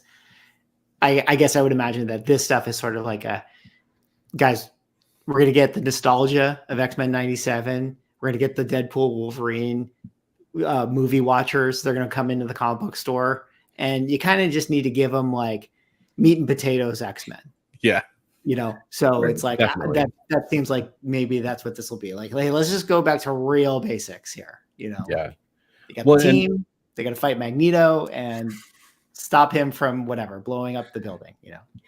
And that's so interesting too, because I quit reading X-Men stuff for a few years because I was out of comics. I sold my collection, or most of it, at one point, and I kind of was done. And what got me back in was the Krakoan launch with House of X and Powers of 10.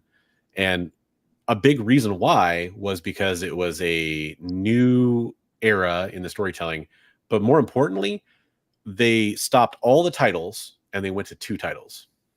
Yeah. And that to me is the biggest thing, is the creep in number of titles that started happening in the X universe.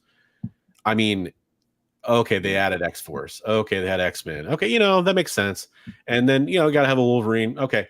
And then at one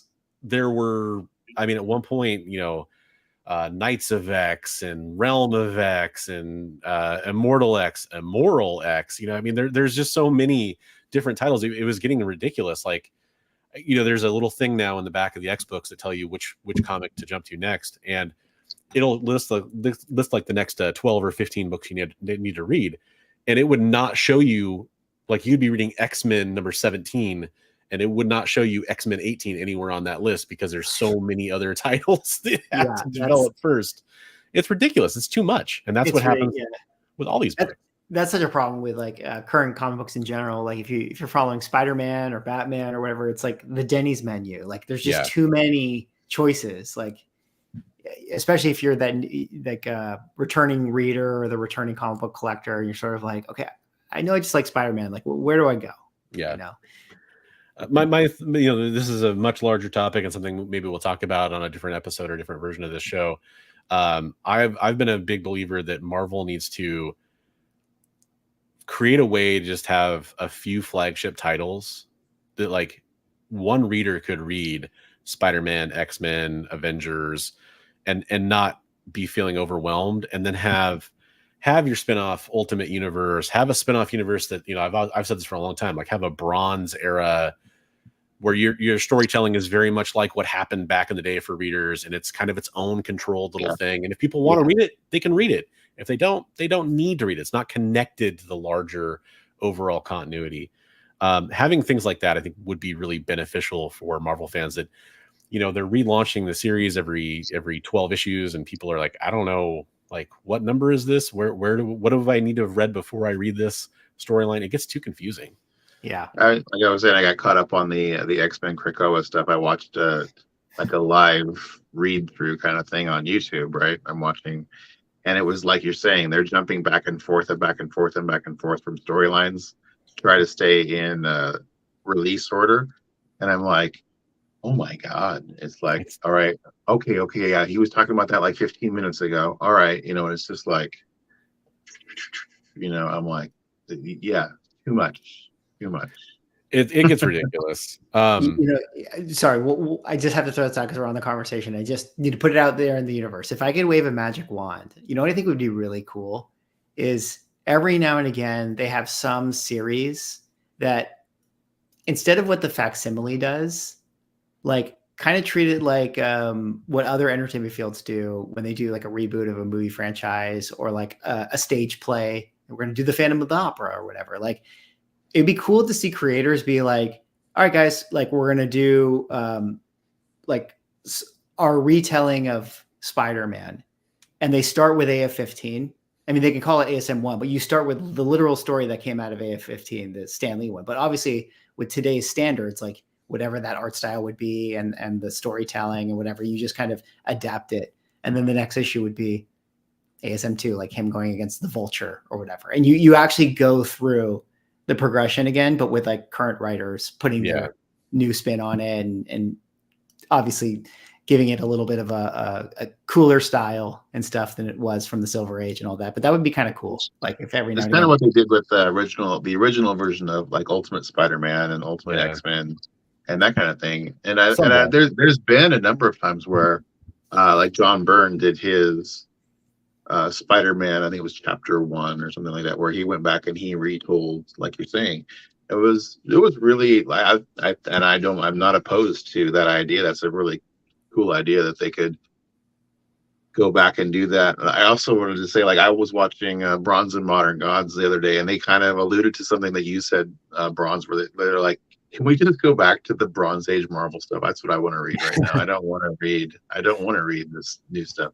I want to read the classic meat and potatoes, my Avengers fighting, the goofy supervillains that they fought, and the X-Men being the X-Men, and Spider-Man being Spider-Man, not the way that things have all turned out to be now.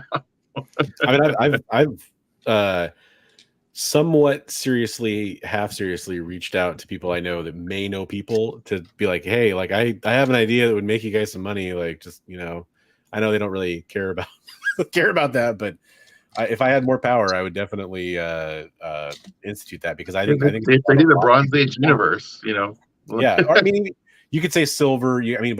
But just go back to like that old style storytelling, where there's a little more narrative and a little less dialogue only, a little less, go back to that era where like you could pick up any one comic book, open it up, understand what's going on, and it's a self-contained story, even if you don't know the characters. Seems a little like odd to try to want to lure in old readers that way, or old lapsed readers, retro readers, whatever you want to call it. But so many of them out there are looking for it. It's funny. Right. I mean, yeah. I want to go back to the X-Men 97 real quick. Sure. The art style, a lot of times when I'm watching it, kept reminding me of Invincible, the new Invincible series. I kept watching it. that's not that crazy because I felt a little bit of the same thing because I'm watching season 2 of Invincible right now as well. So there's a little bit of a crossover there. Yeah, maybe that kind of just is the go-to style in animation these days. Yeah. Get some great funny stuff going on in the comments. Denny's we're not sponsored by Denny's, folks. I just really want to make sure everybody knows that. Go get your Moons Over Miami. Moons Over Miami. Every time I order something at Denny's, right now. I'm just so embarrassed saying the thing out loud. Like, I'll have a Moons Over Miami. I'm usually a sucker for like whatever weird, man, filled pancakes they have or something. It's like I shouldn't be ordering this, but I mean, my curiosity got the better of me. Yeah. So real quick, for people that are just joining in, by the way, thanks for being here. We appreciate it.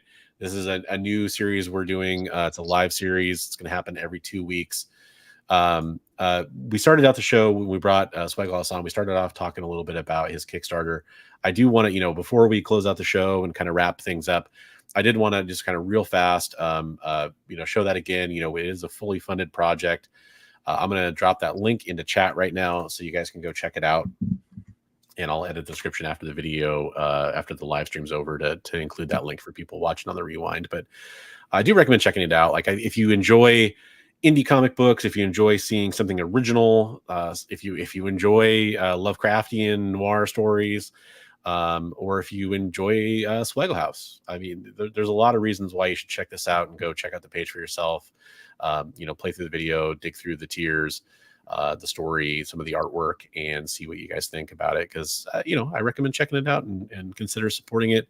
I'd love to see more stuff like this coming from the comic community, and if you want to see more of it, go support it. So there we go. Who's the artist on your thumbnail for that, Mickey? So that one is done by the artist. His name is Jarrell Threat.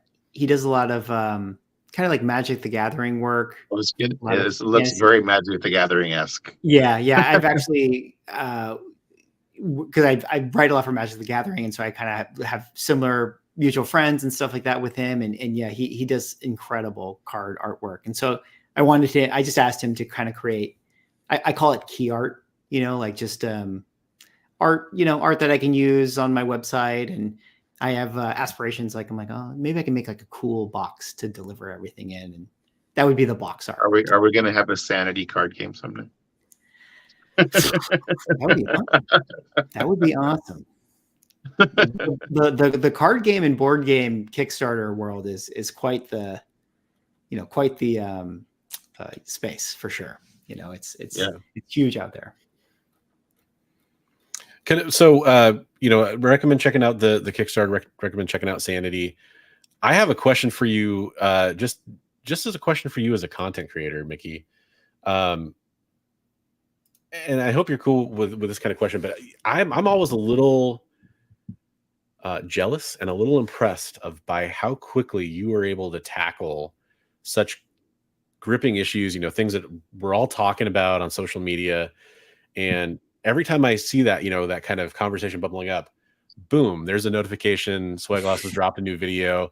You're really on top of it, and you really do a good job on that cadence, I feel like, of being on the cutting edge of what's going on in the comic market and comic community. But I know you do a lot, you're talking about writing, you're talking about your comic book, you're talking about your Kickstarter, you do a lot of stuff. How are you able to how are you able to kind of pivot so quickly to get those pieces of content out there? Like, is that a challenge for you? Is that just something because your schedule allows you to kind of work freely? How does that process work? Don't have kids.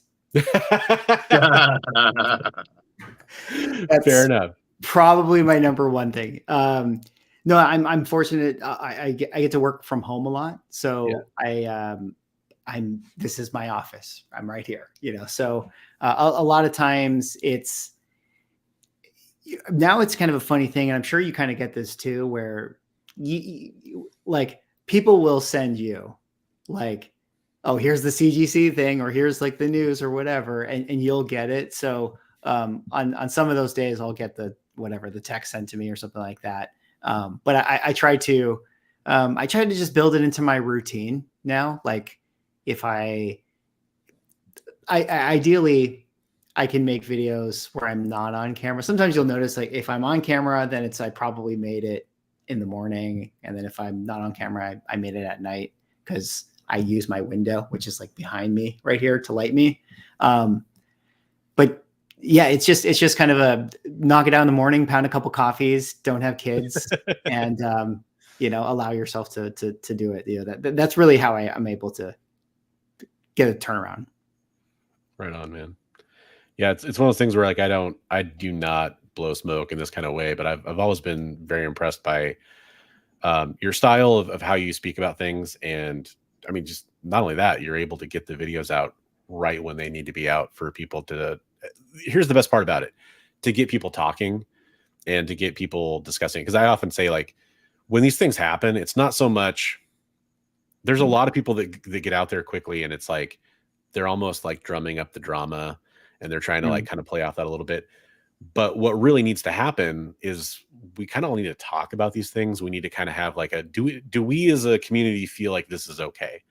Do we like as a community feel like this is a direction that we should be heading or shouldn't be heading? And it gets those conversations started. Like I so many times I've been in Discords or IG chats or whatever, and somebody will drop, like a CGC forums, whatever. Somebody will drop one of your videos, and it just kind of sparks this conversation. So, man, I just want to say, like, always such a treat to talk to you and get a chance to kind of rub elbows with you and some of the cool stuff you're making. So I really appreciate that. Yeah, thank you. No, I'm. It's nice of you to say that. And yeah, with a lot of those types of pieces or videos that are maybe about the news and stuff, I try to do my best, just sort of laying it out as I understand it, and obviously I'm putting my own like quirks and mannerisms and jokes and this and that in there, but I just try to like get it out there, and then I get to enjoy, because I really enjoy watching your show or streams, or like, Brian McFly clearly will do a show about stuff, and, catching other people's takes after the fact. So it's really fun whenever those things happen to hear people do conversations about it. 'Cause it's one type of video to just do it by yourself in your room. And then it's another type of atmosphere to like how the three of us are on right now. We get to talk about like whatever it is, X-Men 97 or CGC. It's a completely different energy and vibe and stuff. And so I enjoy this more. This is kind of more fun, but the other stuff serves a purpose, I guess, when it's by myself. Yeah. I'd say you do a really good job of like, being open to all sides of everything, and just kind of like you say, sparking the conversation so that people are able to think about it. And you're always like not carrying the torch and the pitchfork, but you're always, just saying, hey, well, what do you guys think about this? I think that's awesome. Yeah, definitely. And a lot of people in the chat agreeing with that too. So, I just appreciate it a lot. The show kind of went a little longer than I anticipated. So there's one thing I'm going to talk about at the end for sure that I want to make sure we mention again for another great cause. But I did want to make sure I check in, around the horn here and see if anybody has anything that they wanted to make sure we talked about as we kind of wrap up here. Bigby, let's start with you. Is there anything that I know we had a lot of off-air conversations about things we could talk about tonight. I don't think we're going to get to all those things. They're probably going to be.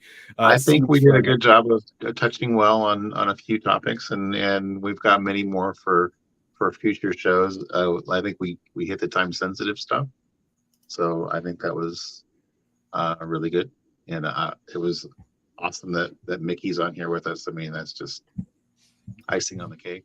So yeah, that was fun. I'm glad I don't think that I was disappointed in what we hit, what topics we hit. I'll have to go back over our show notes and see which ones we weren't able to get to, but kind of helping us to learn as we go how many topics we can cover, and you never know, things that organically take off in a different direction. And that's what like Mickey was saying, I love that aspect of this kind of a roundtable type of show where we can just talk and just kind of ebb and flow as we go through the different topics. So yeah, for sure. I think things have gone really well. Cool. And then Swag, do you have anything that you wanted to get off your chest? Any major revelations or bombs you want to drop on us here at the end? No. Yeah. No, I missed my opportunity to make a joke. No, thanks you so much for having me on. I really appreciate it. It's always great talking to you and getting to be on the show. I don't know. Yeah, let's do it again. Thanks again. Yeah, for sure. Mickey's Sure, recording. the door's always open, right? Yeah, my beer. Yeah. Guys, this is kind of as good as it gets for me. Like I haven't shaved my cheeks in however long since I've had facial hair. So this is what I got. It's what I got. Yeah. It'll get there. I am Native American. I couldn't grow a beard forever. It was just there were patchy fuzz everywhere, and then finally, poof. I'm half Filipino, half Asian, so I feel like it doesn't come in here for me. So it's a tough one. I shave after every live stream, and I just kind of let it grow back, and it's just one of those things where it's a nice cleansing experience. That when we went to the Frankenstein swap meet, we're clean shaven. Yeah, a lot of people do that. And Vinny, I don't want to ignore your question in chat. I think this is a great question. What I'm going to say is I'm going to go ahead and add that to the show notes that we have, because this is a very good open-ended question that I think is a great conversation, and I want to address it. So I'm going to add that in. I don't want you to feel ignored out there, Vinny, but we'll probably address that like in our next stream. I'll make sure to bring that back up. So I really appreciate you doing that. The last thing I wanted to talk about before we let everybody go, and it's just to kind of as a good reminder here, is that we are doing this raffle for it is kind of a rally too, I should say that, for Jen. Comics Will Break Your Heart. Go check her out, and real fast I'm going to paste that link and this into chat, and then I'm going to show off that piece that Bigby is showing there. But this is the GoFundMe, so you can just search Keep Jen Reading and it'll come up. But yeah, this is the piece that we're going to raffle off on the next installment of Best Coast Comics, the brand new show we're doing here in about 2 weeks. We're also going to make social media posts. Like, don't worry. I know we had one very generous donor during the stream that I noticed, and that's really awesome. And I appreciate that. And I'm saying thank you to them right now. But I know we're going to get a lot more when we post this on social media and share this around. And is it cool? Do you mind if I tag you in those, Mickey? Is that cool? No, please do. So yeah, I'm happy to share. Sweet. So we're gonna raffle off that print. That is from the artist Ray Johnson. Hardline Ray is his like online handle, right? Yep. Hardline Ray on Instagram. Check out his stuff. Very talented young artist. And he's on. You can catch him on the interview in my video. Cool guy. Very nice guy. Yeah. And so if you guys want a chance to win that, or really if you just want a good chance to support a great cause, go donate $10 to her GoFundMe, and you'll automatically be entered in. All you got to do is, afterwards, DM Bigby, DM me, leave a comment on the video. Just let us know that you donated, and we'll just look at the list. Or you can send us a screenshot of your donation if you did it anonymously or whatever, and we'll know it's you, and you'll get a chance to win that. And we'll do the raffle in 2 weeks. And if you just want to donate and you don't want to win the raffle, that's totally fine too. We understand some people just want to anonymously donate and not get any credit for it. But we really appreciate everybody. Yeah. All we're really trying to do is draw some attention to Jen's situation and help her out. She's a sweetheart. She's an awesome person, and can't say that enough. Absolutely. Okay, cool. So I feel like this was an awesome, great start to our new series. Again, guys, we'll be streaming, and gals will be streaming in 2 weeks, probably on a Monday night going forward. If you guys aren't familiar, I do a show over on the EXP YouTube channel and all their socials called Devil's Advocates, where we talk about kind of hard-hitting issues, and we debate the topic and kind of take sides. And then after those shows, every other week, I'll be doing the show with Bigby. And sometimes we'll bring in guests. Honestly, most of the time it's probably just gonna be us, but we are gonna do things like highlight Kickstarters and highlight GoFundMes and talk about all the positive, community artwork and all the great things going on out there. So it was a great opportunity to bring in Swagglehaus to talk about his Kickstarter, which is it's something I really recommend checking out. Check the link in the description below after this video is done being uploaded to YouTube in its live streaming rewatch form, and you will see that link in there. And thanks a lot for being on here, gentlemen. Anything going on this week that we need to go check out on your channels before you go? Action Comics 1 is going to sell soon. It's going to be a world record for a comic book. So we should talk about that eventually. Hell yeah. There we go. Yeah. There you go. True story. Bigby, you got anything coming up on your channel that we should talk about? Nothing. No, everybody should just get a big bowl of Sugar Shock cereal and sit down and watch X-Men 97 tomorrow morning, Saturday morning cartoons, style. That's literally what I was saving the second episode for, is I wanted to watch it on Saturday morning. Right. That's such a good idea. Yeah. I might do that tomorrow. That's a good idea. Big old bowl of Sugar Shock cereal. Just sit down and watch your X-Men 97. No, the most recent thing on my channel is the Frankenstein swap meet video with Bronze and I. And that was really fun. So if you guys want to check that out, it's like a 20-minute video of us going around and doing crazy stuff and buying books, and get to see a little bit of our individual tastes, and it was really fun. So yeah, it's fun seeing everybody there. That was a good time. So cool. Yeah, well, stay tuned for the future installments of this series. Thanks so much for watching, everybody, and checking out this video. And we'll catch you in the next stream. Go check out Swagglehaus over on his channel too.